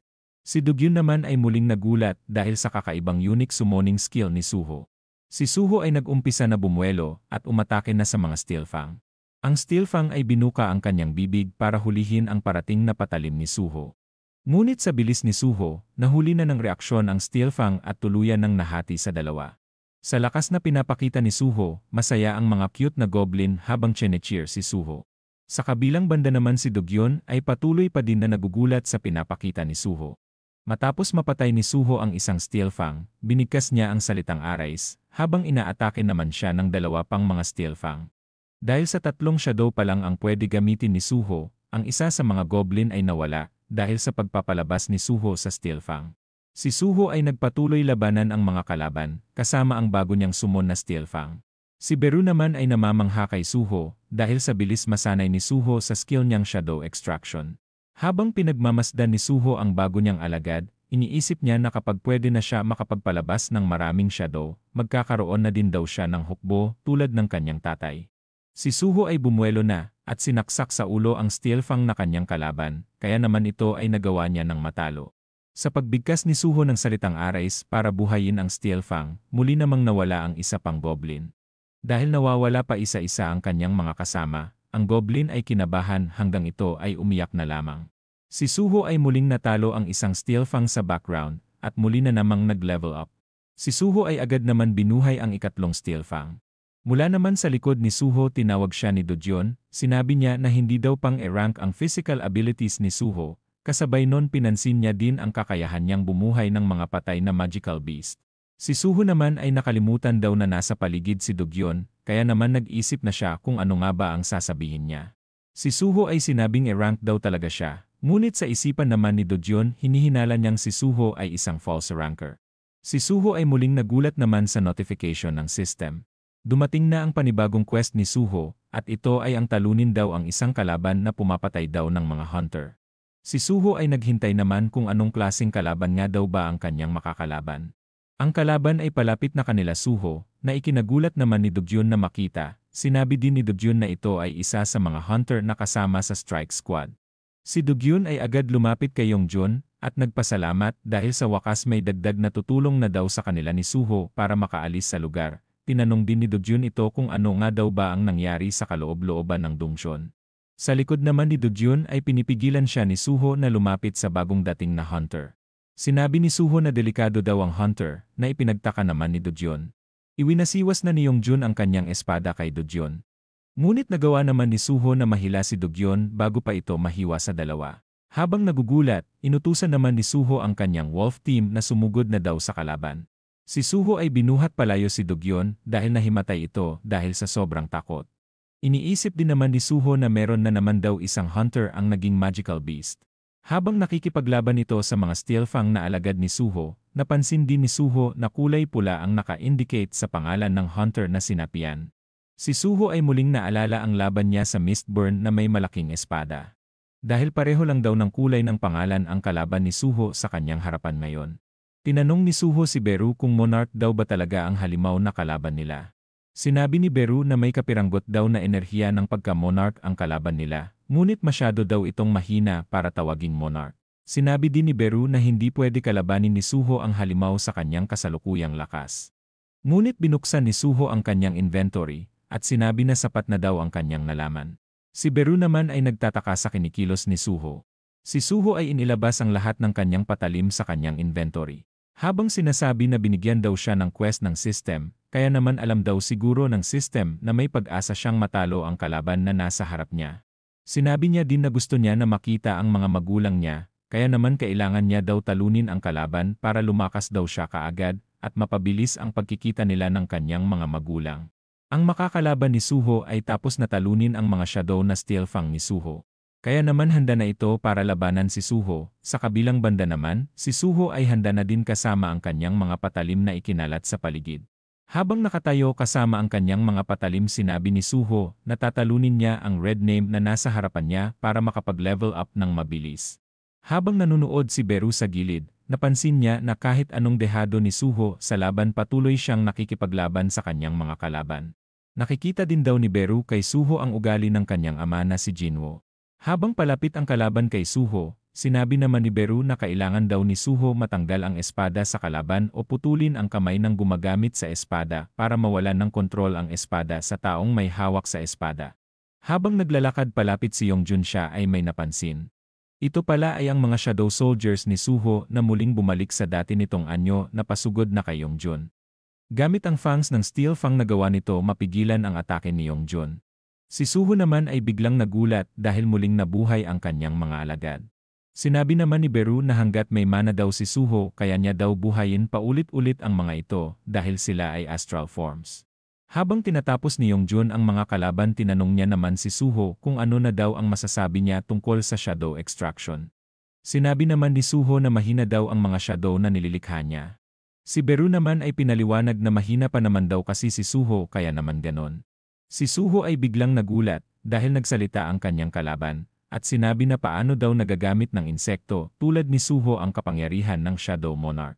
Nagugulat pa din si Suho dahil nakakapagsalita ang kalaban, habang si Beru naman ay nagagalit dahil tinawag ng kalaban nila na insekto ang kadugo ng Shadow Monarch.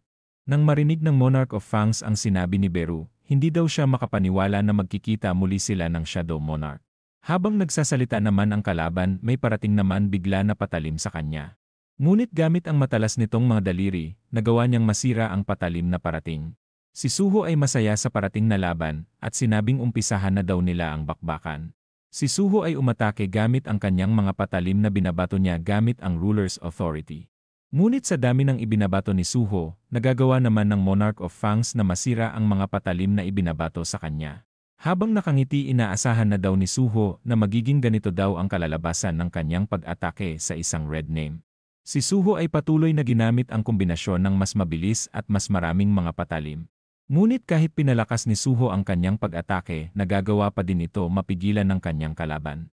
Habang nanunood si Beru sa laban, iniisip niya naman na simula pagkabata nagagamit na daw ni Suho ang kapangyarihan na ito. Ngunit gamit lang ang isang atake ng kalaban, nagagawa nitong masira ang mga mabababang klase ng patalim. Kaya naman ang kalaban ay unti-unting nakalapit kay Suho. Ang kalaban ay umatake na ngunit nagagawa naman ni Suho maiwasan ang mga ito. Ngunit tulad daw ng laban niya noong nakaraan, sinabi ni Suho na isang atake lang daw ang tumama sa kanya ngayon, sigurado daw na magiging alaala na lang siya ng nakalipas. Ang Monarch of Fangs ay naiinis na sa kakatakbo ni Suho, kaya naman sinabihan niya itong duwag katulad ng kanyang tatay na nagtatago lang sa kanyang mga shadow. Si Suho naman ay nainis sa narinig at sinabing nagkamali daw ang kanyang kalaban na idamay ang kanyang mga magulang sa kanilang laban. Ngunit kahit naiinis si Suho, wala daw siyang kakayahan para makipagsabayan ng direkta sa kanyang kalaban. Iniisip niya din na kung meron lang daw sana siyang dagdag na lakas, makakaya niya daw sana makipagsabayan. Ang eksena ay bumalik sa nakaraan. Si Suho ay tinanong si Beru na kung naansil na daw ang kanyang lakas katulad ng lakas na meron siya noong nasa tower siya, bakit hindi pa daw ito bumabalik sa kanya?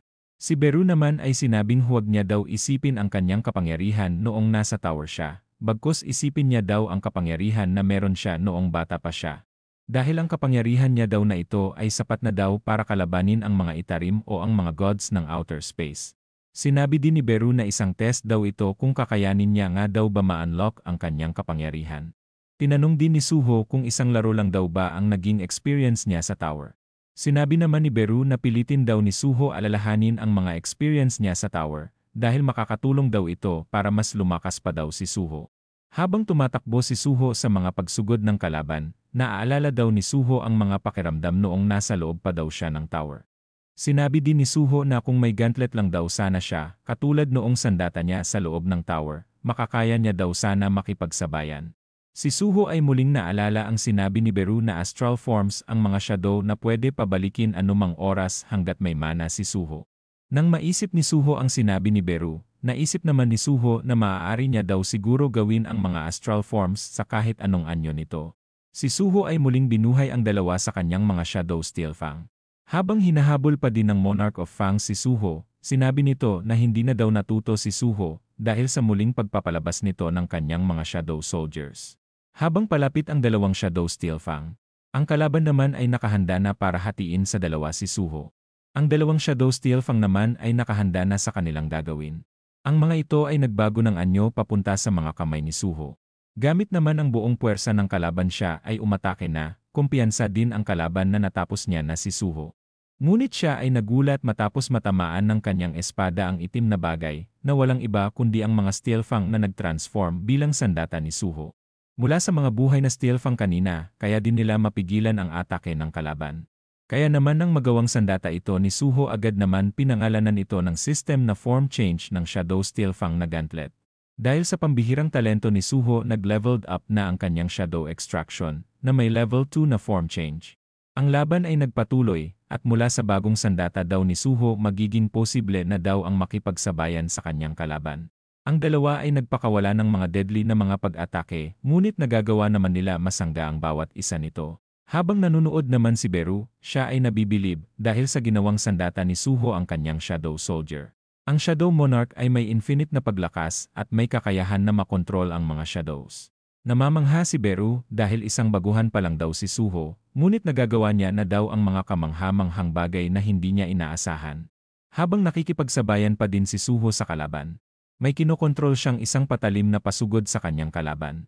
Ang patalim na ito ay tumama ngunit hindi bumaon, na ikinagulat pa din naman ni Yongjun, kaya naman bigla itong napalingon sa likod. Ngunit si Suho ay ginamit ang pagkakataon na ito para umatake ng mabilis at seryosong pinaulanan ng suntok ang kanyang kalaban. Dahil sa lakas ng impact ng executive punches ni Suho tumalsik ang kalaban sa malayo. Mula sa makapal na usok naman ay lumabas ang galit na kalaban. Si Suho naman ay bigla muling sumugod, habang ang mga patalim naman sa lupa ay nagsimulang manginig at gusto kumawala.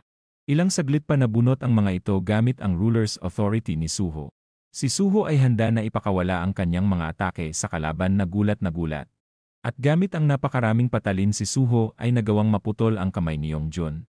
Habang naka-poster pose naman si Suho tulad ng kanyang tatay, sa background naman ay sinabi ni Beru na talagang isang henyo sa pakikipaglaban ang kanyang young monarch. Matapos ni Suho matalo ang kalaban, siya ay nag-alala daw na baka hindi niya matalo ang kalaban kanina dahil ito ay isang red name. Si Beru naman ay sinabing hindi daw siya nagdalawang isip na matatalo niya ang kalaban ni Suho. Natuwa din naman si Suho dahil sa bago niyang tuklas na kapangyarihan at bagong style ng pakikipaglaban. Si Suho ay tinignan na din ang kanyang nakuhang reward. Ang nakuhang reward ni Suho ay isa na namang runestone na ginamit naman agad ni Suho at nagkaroon ng bagong skill na Storm Slash.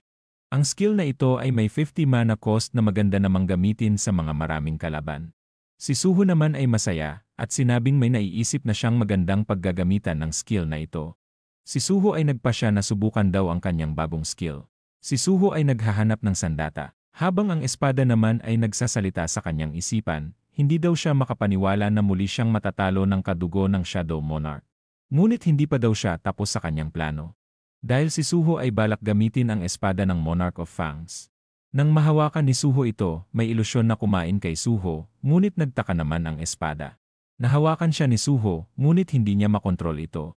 Si Suho ay nakuha na ang espada na Rakan's Fang, at sinabing mas maganda na daw ang kanyang sandata, kumpara sa patalim ng goblin na gamit niya noong nakaraan.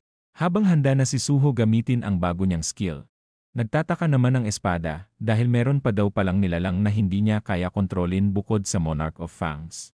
Gamit ang Kendiarus Blessings at Longevity na kakayahan ni Suho, nagawa niyang hindi makontrol ng nagsasalitang espada. Si Suho ay naghanda na at bumuelo, at tuluyan ng sinubukan ang bago niyang skill, na nagawang madurog ang malalaking bato sa paligid ni Suho. Si Suho ay masaya dahil sa lakas daw ng kanyang bagong skill. Si Beru naman ay sinabing mas malayong maganda naman daw ang skill na Shadow Extraction ng 100,000 times. Si Dugyun naman ay nagkaroon na din ng malay. Nagulat naman si Suho, at agad itinago ang espada sa kanyang likod, at kinamusta si Sleeping Beauty.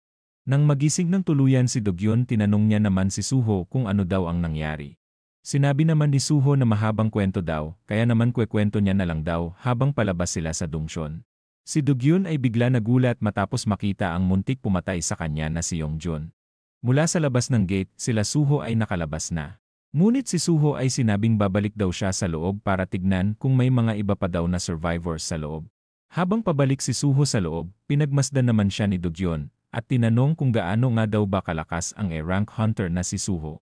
Sinabi niya din naman agad na hindi na importante yon, dahil ang importante daw ay nailigtas ni Suho ang lahat ng tao na nasa harapan ni Dugyun. Ang mga makukulit na Steelfang ay galit na galit, ngunit ito ay nakatikim ng suntok na kagagawan naman ni Suho. Dahil sa mga natalo niyang magical beast, muling nag-level up na naman si Suho.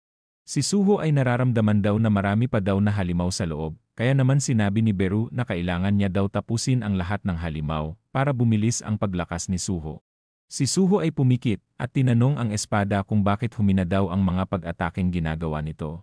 Sumagot naman ang espada na wala daw siyang balak na makipagtulungan sa kadugo ng Shadow Monarch. Ang espada na ito ay may pambihirang stats, ngunit ayaw magpagamit nito kay Suho. Si Beru naman ay binatukan ng espada, at sinabing pangit daw ang kakayahan ng espada na kumontrol sa mga mahihinang nilalang. Si Suho naman ay naguguluhan sa kanyang isipan dahil sa dalawang nagsasalitang insekto at espada. Sa paglalakad ni Suho, narating niya ang lugar kung nasaan ang tambayan ng espada. Sa lugar na ito ay natagpuan ni Suho ang mga bangkay na pinatay ni Yongjun na sinapian ng espada kanina. Si Beru naman ay dumating at sinabing wala na daw buhay sa kanilang lahat para iligtas. Ang espada naman ay sinabing pinatay niya ang mga hunter dahil daw sa pagtatangka ng mga hunter na pumasok sa sanctuary ng Monarch of Fangs. Bigla naman siya hinablot ni Suho na ipinagtaka niya naman. Ito ay binaon ni Suho at sinabing manahimik na daw muna siya. Ang system ay pinaalalahanan naman si Suho na pwede niya daw gamitin ang Shadow Extraction sa mga namatay na hunter. Nagtaka naman si Suho dahil pwede din pala siyang gumamit ng Shadow Extraction sa mga taong namatay. Pinaliwanag naman kaagad ni Beru na kahit anong uri daw ng may buhay basta ito ay namatay na pwede niya daw ito gamitan ng Shadow Extraction. Si Suho ay naghanda na para damputin pala ang mga namatay na hunter. Nagtaka naman si Beru at tinanong kung hindi daw ba gagamitin ni Suho ang kanyang skill sa mga ito. Sinabi naman ni Suho na gusto niya daw na magpahinga na lang daw ang mga ito ng payapa. Naantig naman si Beru sa ginawang desisyon ni Suho, habang ang espada naman ay walang masabi. Si Suho ay tinanong si Beru kung ano daw ba talaga ang mga monarch, konektado din daw ba ito sa mga itarim. Si Beru naman ay sinabi na ang mga itarim ay kasalukuyang kalaban ng master niyang si Jinwo. At ang mga monarch naman ay ang mga nakalaban noon ni Jinwo. Sinabi din ni Beru na kasama ang kanyang hari, siyam daw ang lahat ng mga monarch. Si Song Jinwo ay ang King of the Dead na Monarch of Shadow. King of Beast, Monarch of Fangs. Queen of Insects, Monarch of Plagues.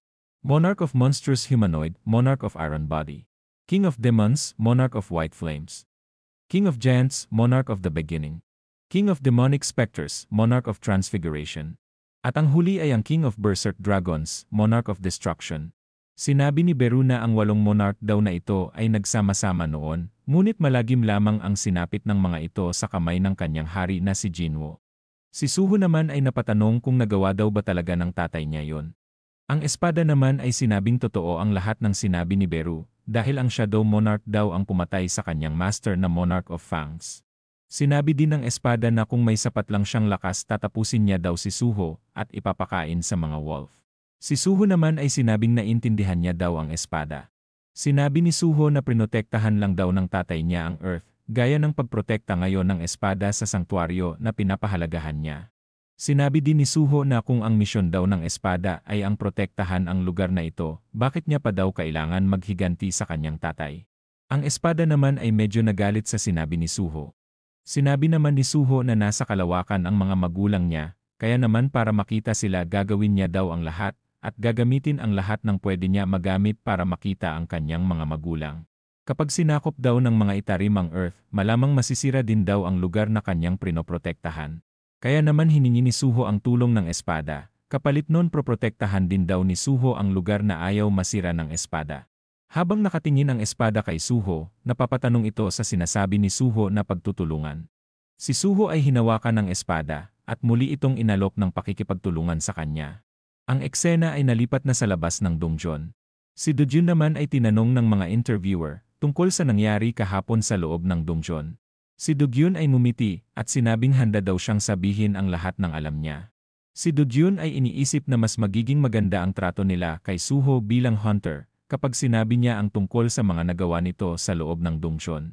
Kaya naman para makabayad sa maraming utang niya kay Suho, sasabihin daw ni Dogyun ang lahat ng nalalaman niya. Ang mga interview sa ibang mga survivor sa insidente ay tinanong din ng mga interviewer, at ang article na ito ay na-publish din noong araw na yun. At ang lahat ng survivor ay sinabi ang lahat tungkol sa kabayanihan na ginawa ni Suho sa loob ng donjon.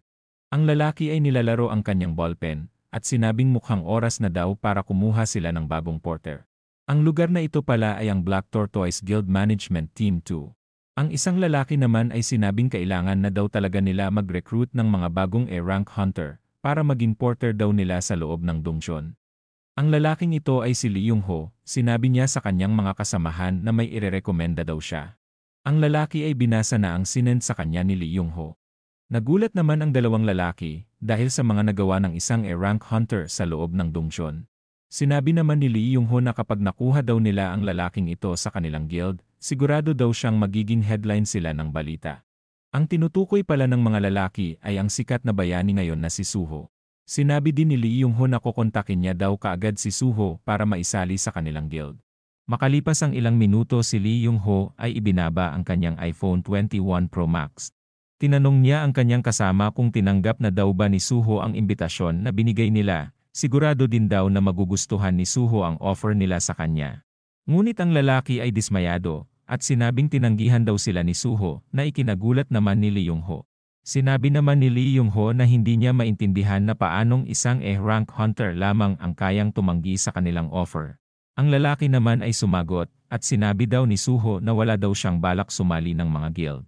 Naiinis naman si Lee Yung-ho, at sinabing feeling S-rank daw si Suho. Sinabi naman ng lalaki na malamang hindi magtatagal marerealize din daw ni Suho kung gaano kahalaga ang pagkakaroon ng isang guild. Si Suho ay nakahinga na ng maluwag matapos matanggihan ang napakaraming offer na dumating sa kanya para sumali ng guild. Si Beru naman ay sinabi na alam na daw ng iba kung gaano daw kagaling ang kanyang young monarch. Sinabi naman ni Suho na kinokontak lang naman daw siya ng mga guild para maging collector at porter. Nagtataka din si Suho kung bakit nga ba sobrang dami ang kumontak sa kanya. Si Suho ay walang alam na ang rason nito ay ang napakagandang kwento ni Dogyun. Si Suho ay naupo sa couch at sinabing papabagalin lang daw ng mga guild ang kanyang pag-level up kung sakaling sasama siya sa mga ito, kaya naman hindi niya na daw sila kailangan. Si Suho ay tumingin sa kanyang gilid at sinabing ituloy na daw nila ang naputol nilang usapan ni Rakan. Ang eksena ay nabalik sa nakaraan kung saan hiningi ni Suho ang tulong ni Rakan. Sa isipan ni Rakan napakapadalos-dalos daw ng pananalita ni Suho sa paghingi ng kanyang tulong. Ngunit sinabi din naman ni Rakan na mukhang mas maganda daw sa ngayon na maging kakampi ang kadugo ng Shadow Monarch.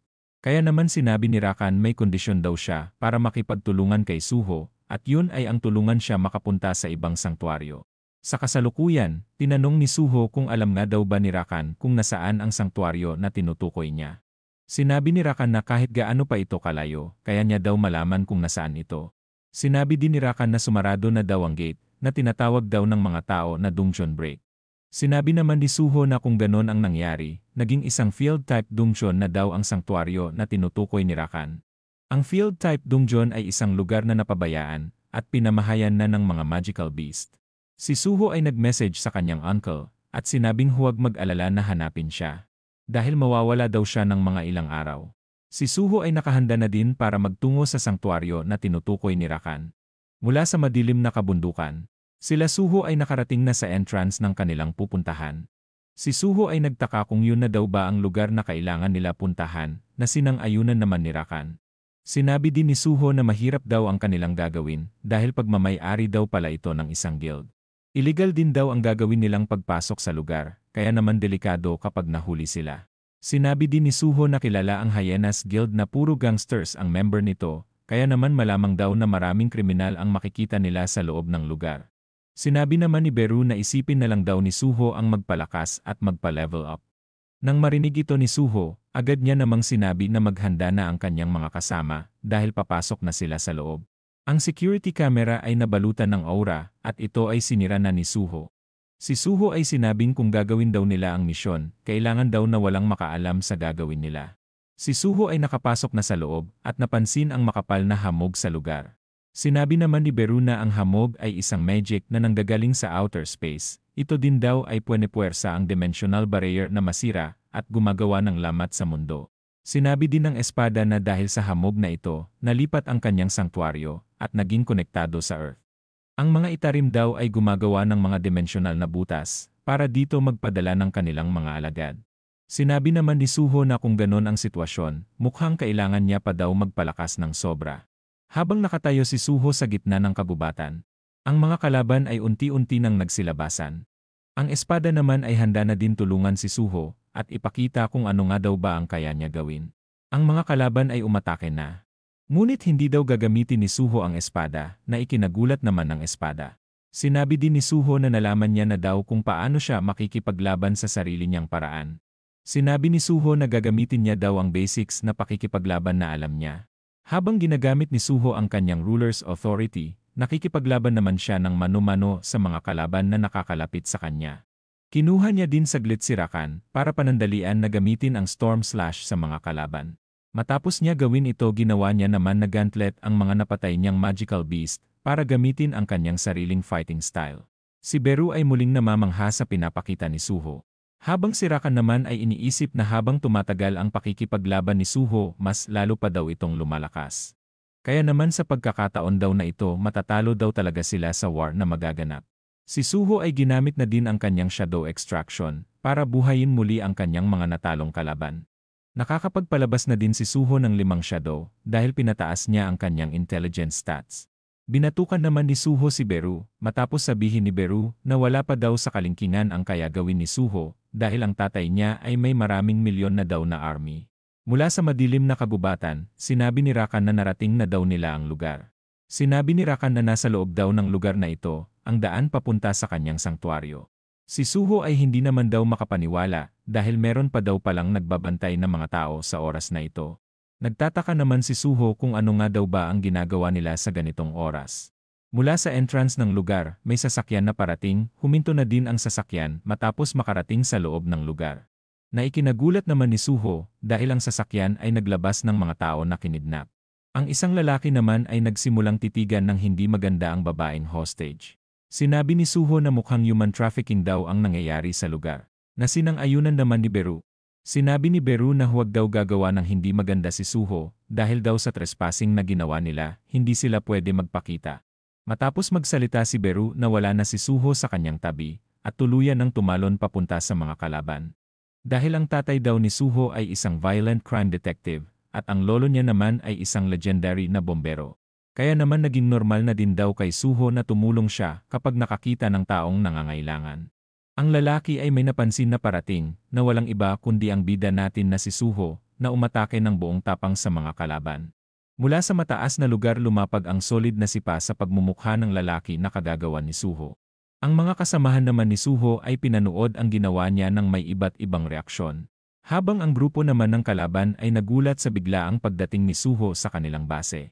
Sa lakas ng sipa na ginawa ni Suho ang kalaban ay bumaon sa lupa. Si Suho ay biglang napagtanto naman na bigla daw gumalaw ang kanyang katawan, kaya naman siya ngayon ay kinakabahan. Ang mga kasamahan naman ng sinipa ni Suho ay galit na galit at sinisigawan si Suho.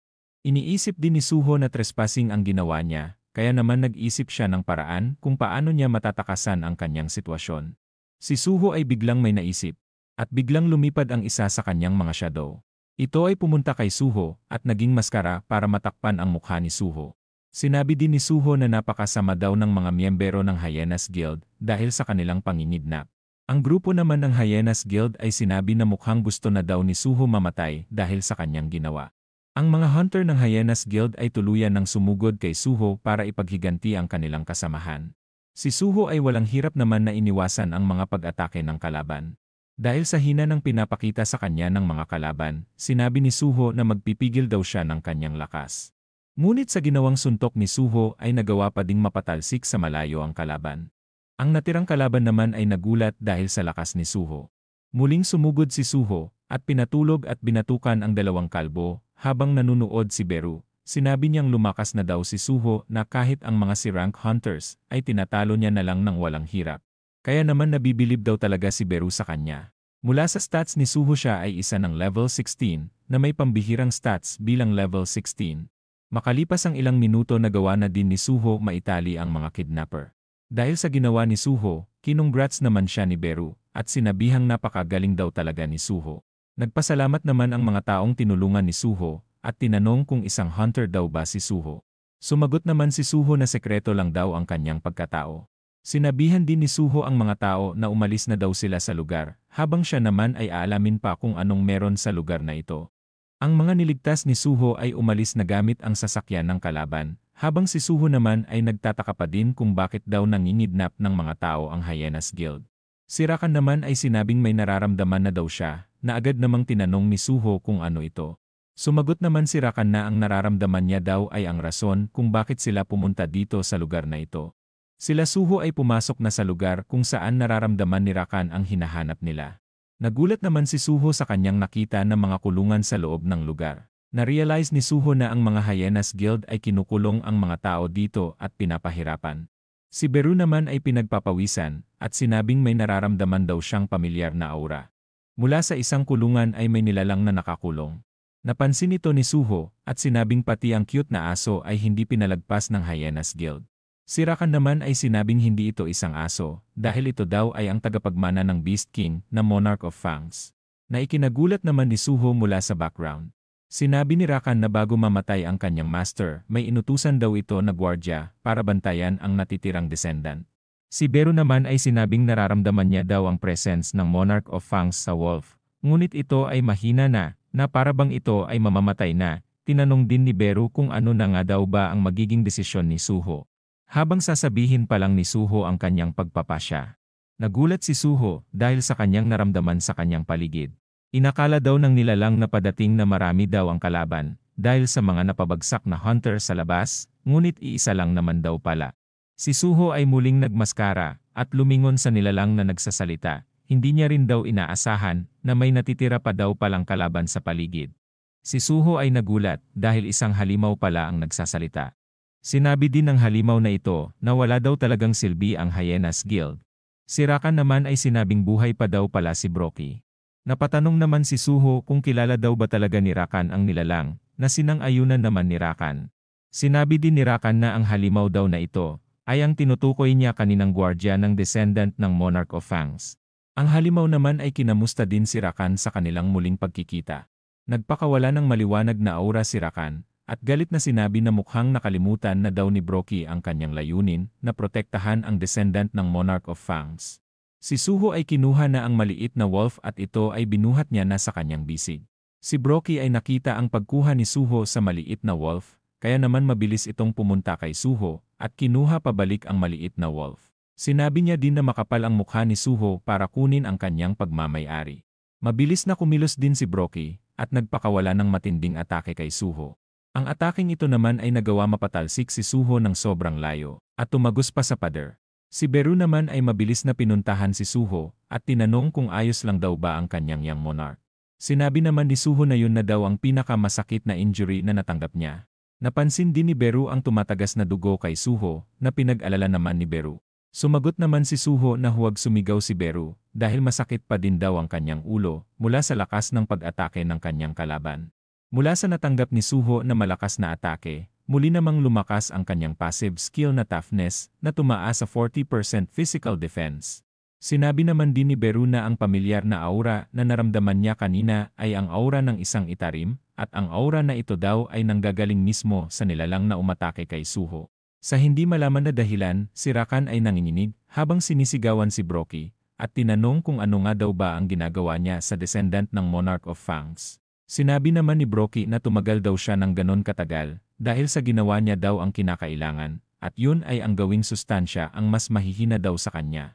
Sinabi din ni Broky na dahil nanggaling mismo ang mahinang nilalang na wolf sa Monarch of Fangs. Ito daw ang tamang sustansya na kailangan niya, kaya naman kakainin niya na daw ang maliit na wolf na siyang tagapagmana ng Monarch of Fangs. Mula naman sa kawalan may kamay ang nagliliwanag, at tila ba may finifinger na bagay. Ilang sandali pa may puwersa na tumagos at puminsala kay Broky. Nagulat naman si Broky nang biglang mapinsala ang kanyang braso. Ang maliit na wolf naman ay kinuha na din ni Beru mula kay Broky. Si Broky ay unti-unti nang nakaka-recover, habang si Rakan at Suho naman ay tuluyan ng nagsanib puwersa. Si Rakan ay sinabing ipagpatuloy lang daw ni Suho ang pag-atake. Napansin ni Suho na galit daw si Rakan sa kalaban. Sinabi din naman ni Suho na galit din daw siya sa halimaw dahil sa ginawa nito sa kanya kanina. Habang naiinis, sinabi ni Suho na ito daw ang unang pagkakataon na magsasama ang Shadow Monarch at ang Monarch of Fangs laban sa itarim. Iniisip din ni Suho na nakakita na daw siya ng mahahanapan niya ng clue para makita at mahanap niya ang kanyang mga magulang. Nagpakawala na din si Broky ng mapula-pulang aura, at sinabi na nakakainis na daw ang mga insekto na tulad nila Suho. Kaya naman tatapusin niya na daw sila Suho ngayon. Ang system naman ay muling nagparamdam parang ex nyo, at sinabing tapusin daw ni Suho ang hyena na si Broky para masigurado ang kaligtasan nila Suho. Habang dala ni Beru ang maliit na wolf, iniisip niya naman na wala siyang magawa kundi ang manood sa laban. Ang descendant naman ng Monarch of Fangs ay unti-unti nang namulat, at nakita ang bida natin na si Suho. Ang dalawa ay nagkaharap na at handa na para sa matinding laban. Si Suho na tinalian ng ulo dahil sa kanyang sugat mula sa nakaraang atake ay iniisip na isang hyena pala si Broky. Habang nakatingin si Suho kay Broky, napagtanto na ni Suho kung saan nanggaling ang pangalan ng guild na Hyenas Guild. Iniisip din ni Suho na sangkot daw pala ang mga itarim o outer gods sa mga pangingidnap sa mga tao. Mula sa isang gilid naman ang mga itinali ni Suho kanina ay tinatawag ang boss nilang si Broky. Ang mga ito ay humingi ng tulong kay Broky, at sinabi na pakawalan sila, at tutulong din daw silang lumaban. Si Suho naman ay sinabing hindi niya daw hahayaan si Broky na pakawalan ang mga tinali niyang mga tauhan. Ngunit sa hindi inaasahan si Broky ay kinain ang kanyang mga alalay. Na ikinagulat at ikinagalit naman ni Suho na makita. Si Broky naman ay sinabing minamaliit daw siya ng kanyang mga alalay, kaya naman kinain niya na ang mga ito. Dahil kaya niya naman daw talunin mag-isa si Suho. Dahil sa galit ni Suho sinigaw niya ang pangalan ni Broky, at agad nang sumugod sa kanya. Ngunit gamit lang ang kamay ni Broky na pigilan niya ang pag-atake ni Suho gamit ang espada na si Rakan. Habang galit na galit si Suho ay sinabing napakasama daw ni Broky dahil sa kanyang ginawang pagpatay sa mismong mga tauhan niya. Sa kabilang banda sinabi naman ni Broky na hindi niya daw kailangan kaawaan ang mga mahihinang nilalang dahil siya ay malakas. Si Suho ay napatalsik gamit ang purong lakas ni Broky. Si Suho ay lumapag naman gamit ang kanyang paa upang mabawasan ang pinsala mula sa kanyang pagkatilapon. Agad namang nagulat si Suho dahil sa mabilis na pagsugod ni Broky na naiwasan naman ni Suho. Si Broky ay patuloy na hinahabol si Suho, ngunit hindi niya magawang matamaan si Suho. Kaya naman mula sa ginawang pag-atake ni Broky, siya ay gumawa ng napakalakas at malawak na pag-atake. Si Broky ay agad namang naalerto dahil si Suho ay nakaiwas sa kanyang pag-atake sa pamamagitan ng pagtalo ng mataas. Kaya naman gamit ang espada na si Rakan, ginamit na ni Suho ang kanyang Storm Slash para atakehin si Broky. Si Broky naman ay tinawanan lang ang ginawang pag-atake ni Suho at tinanong kung yun lang daw ba ang kayang gawin ni Suho. Ilang sandali pa si Karan ay nasaksak si Broky mula sa kanyang blind spot na ikinagulat naman ni Broky. Sinabi din ni Suho na hindi pa daw siya tapos umatake. At muling ginamit ang kanyang fingerstyle. Si Karan ay pinaikot ni Suho na parang drill upang tumagos ito kay Broky. Habang umiikot si Karan tinanong niya naman si Broky kung bakit siya nagbago. Paano din daw napunta sa ganitong sitwasyon si Broky na dating tinitingala ang kanilang master na Monarch of Fangs. Naisip naman ni Broky ang Monarch of Fangs at napaisip sa sinabi ni Karan. Ang seal ay unti-unting nabubura, ngunit ito ay hindi nagawang matanggal. Kaya naman hinawakan ni Broky si Karan at ibinato sa sahig na nagawa namang makasira kay Karan.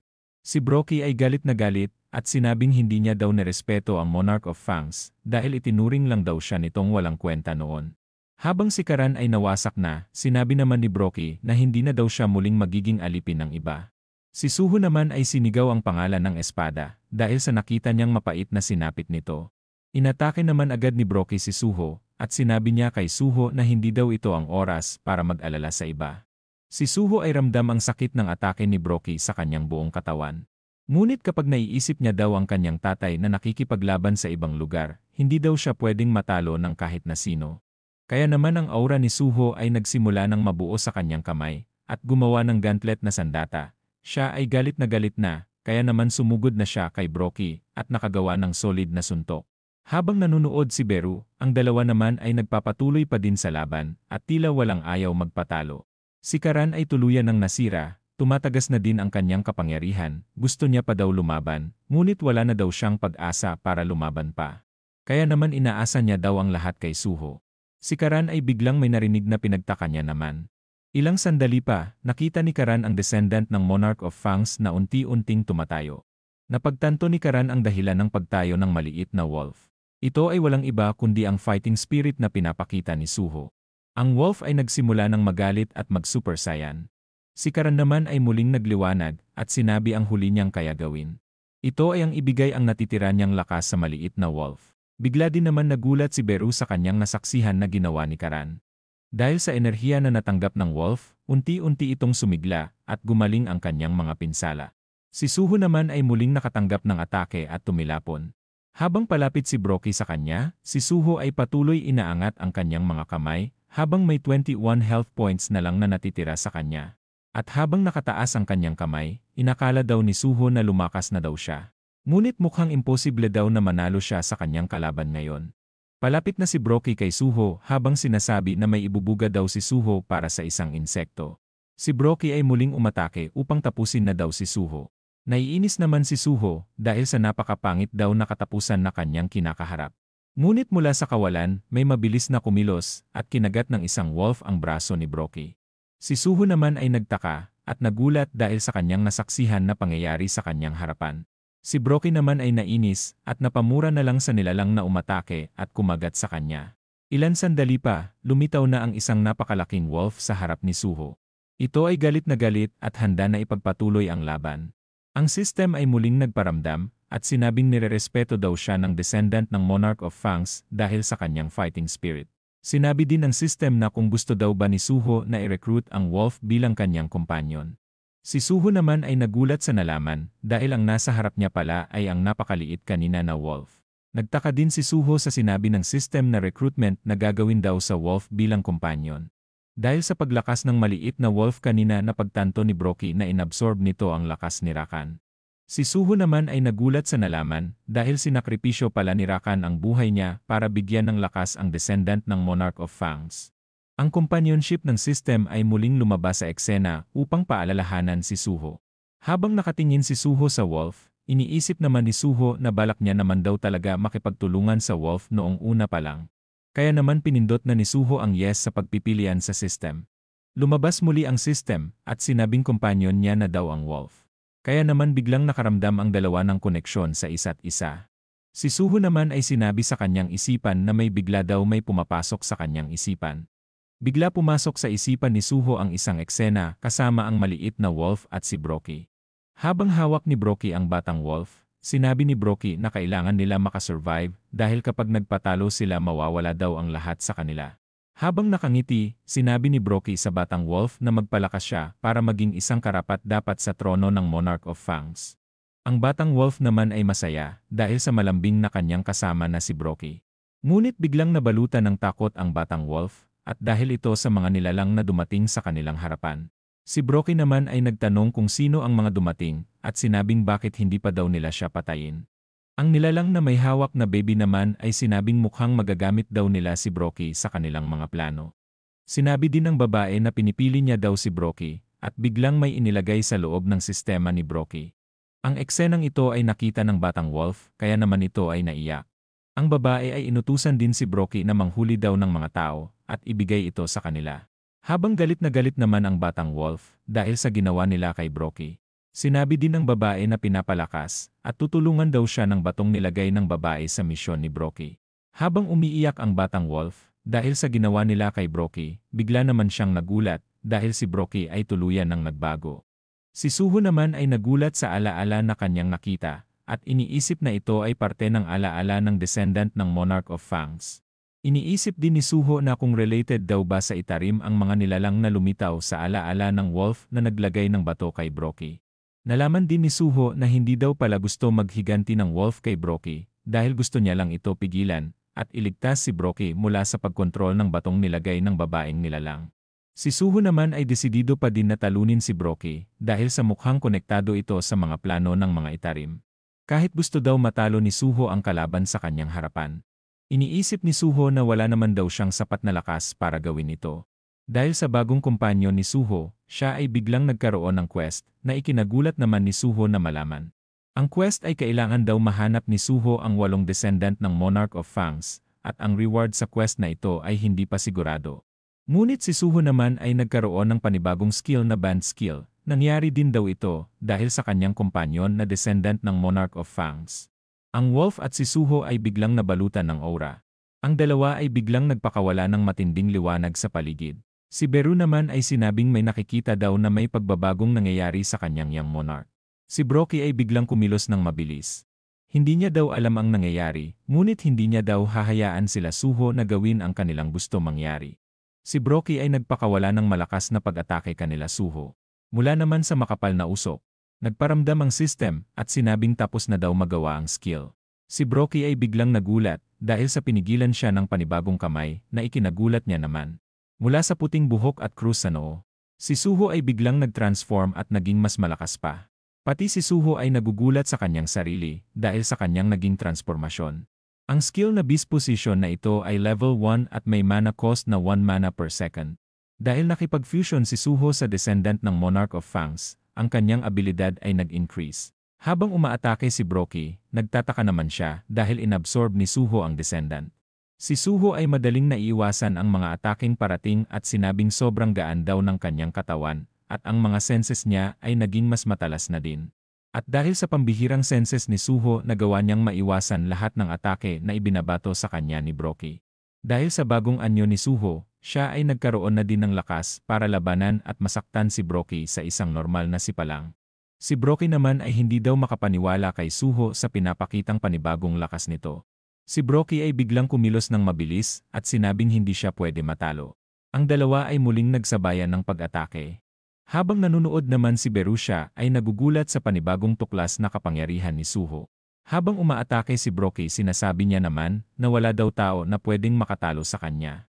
Si Suho ay medyo tumalsik at sila ay muling nagkasabayan ng pag-atake na suntok. Ngunit sa pagkakataon na ito ang braso ni Brocky ang tumalsik na ipinagtaka niya naman. Habang naka-fighting pose si Suho, muli na naman pala siyang nakatanggap ng panibagong skill na martial arts skill. Ito ay isang passive skill na hindi gumagamit ng mana. At may 33% dagdag damage din kapag umatake si Suho gamit ang kanyang katawan lamang. Si Beru ay bigla din nagsalita dahil sa sinabi kanina ni Brocky na isang insekto ang kanyang young monarch. Sinabi din ni Beru na walang mas magandang species dito sa mundo kundi ang Shadow Monarch na siyang nasa tuktok ng kahit na anong species. Si Brocky naman ay napagtanto ang sinabi ni Beru at nalaman na ang kaharap niya pala ay ang Shadow Monarch. Si Suho ay lumipad na at handa na pakawalan ang kanyang atake. Ito naman ay tumama ng solid at sinundan pa ng isang solid na suntok ni Suho. Kaya naman ang kagubatan ay nabingi na sa katahimikan matapos ang laban. Si Suho ay unti-unti na din bumalik sa kanyang dating anyo dahil ang wolf ay lumabas na sa katauhan ni Suho. Habang hindi na makagalaw, sinabi pa din ni Brookie na kailangan niya pa daw lumakas. Ang wolf ay lumapit na kay Brookie at nilambing ito. At sa hindi inaasahan, ang seal na nasa mata na kumokontrol kay Brookie ay natanggal na. Kaya naman muling naalala ni Brookie kung bakit kailangan niya lumakas, at dahil daw ito sa kagustuhan ni Brookie na maprotektahan ang Monarch of Fangs. Ang laban ay tuluyan ng natapos mula sa pag-alolong ng batang wolf. Dahil natalo na ni Suho ang hyena na si Brookie, siya ay muling nag-level up at mas lumakas pa. Matapos matanggal ang sumpa na kumokontrol kay Brookie, siya ay namaalam na sa mundo ng mga buhay. Kaya naman panandali ang naging malungkot ang simoy ng hangin sa lugar. Si Beru naman ay kinongrats si Suho dahil sa matagumpay niyang pagkatalo kay Brookie. Si Suho naman ay sinabi kay Beru ang tungkol sa nakita niya sa alaala ng descendant. Sinabi din ni Suho na may nakita daw siyang mga hunters na may inilagay sa sistema ni Brookie. Tinanong din ni Suho na kung bakit daw kaya ginawa ito ng mga hunters kay Brookie. Tinanong niya din kung tauhan daw ba ito ng mga itarim. Sinabi naman ni Beru na malamang tauhan ito ng itarim, at posible din daw na ginawa nila ito para sakupin ang kanilang mundo. Sinabi ni Suho na gusto niya pa daw ng impormasyon, ngunit wala naman daw siya pagkukuhanan. Sinabi naman ni Beru na may alam daw siyang isang paraan para makakuha ng impormasyon. Sinabi ni Beru na pwede niya daw kainin si Brookie para makuha ang alaala nito, at para maibalik din daw ang kaunti sa kanyang powers. Si Suho ay nagtaka naman at tinanong kung kaya daw ba talaga gawin yun ni Beru. Napalingon naman si Suho sa malungkot na wolf dahil sa pagkamatay ni Brookie. Lumapit naman si Suho sa wolf at tinanong kung gusto daw ba nito sumama sa kanya dahil may ipapakita daw si Suho na lugar sa wolf. Ang wolf ay tinitigan si Suho at ilang saglit pa, sinimulan niya ng dilaan si Suho. Si Suho naman ay ginamit ang kanyang susi para buksan ang gate papunta sa Shadow Dungeon. Habang paalis na sila Suho, sinabi naman ni Suho na bahala na daw si Beru kay Brookie. Muling naantig naman ang puso ni Beru dahil sa pinapakita niyang kabaitan sa wolf. Mula sa Shadow Dungeon, ang tatlo ay nakapasok na at tinanong kung ano nga daw ba ang gagawin nila sa loob ng Shadow Dungeon. Sinabi naman ni Suho na papatirahin niya na dito ang wolf na ikinagulat naman ni Beru. Magkakampi na daw sila ng wolf at wala na daw itong matitirahan kaya naman hindi daw pwede hayaan yun ni Suho. Ang system ay muling nagparamdam at sinabing gusto daw ng tagapagmana ng Monarch of Fangs na pangalanan daw siya ni Suho. Tinanong naman ni Suho kung gusto nga daw ba talaga ng wolf na pangalanan niya siya. Ang wolf naman ay kumahol senyales na pumapayag ito. Si Suho naman ay nakitang gray ang kulay ng balahibo ng wolf, kaya naman pinangalanan niya ito ng gray. Si Beru naman ay sinabi na nagmana daw talaga si Suho sa kanyang tatay na si Jinwoo. Si Gray naman ay makikitang nagustuhan ang kanyang bagong pangalan. Bilang master ng dungeon, si Suho ay nagtalaga ng domain na magiging tirahan ni Gray. Habang kinakalmot ni Gray ang puno, tinanong naman ni Suho si Beru kung ano nga daw ba ang kinakain ng mga wolf na katulad ni Gray. Sumagot naman si Beru na kumakain naman daw ng mga monster si Gray. Natuwa naman si Suho na malaman ito at lumingon sa kung saan. Sinimulan ng utusan ni Suho si Gray na linisin daw ang kalat sa lugar. Kaya naman nag-umpisa na si Gray na maghanap ng kalaban at tapusin ang mga ito. Habang nag-cheer si Suho sa taas ng puno, naalala niya naman na may reward pa pala siyang hindi nakukuha. Ito ay nakuha niya na at nakakuha siya ng +5 na stats at bagong title na Wolf Slayer. Tulad ng Wolf Slayer title noon ni Jinwoo, pareho nang nakuha si Suho.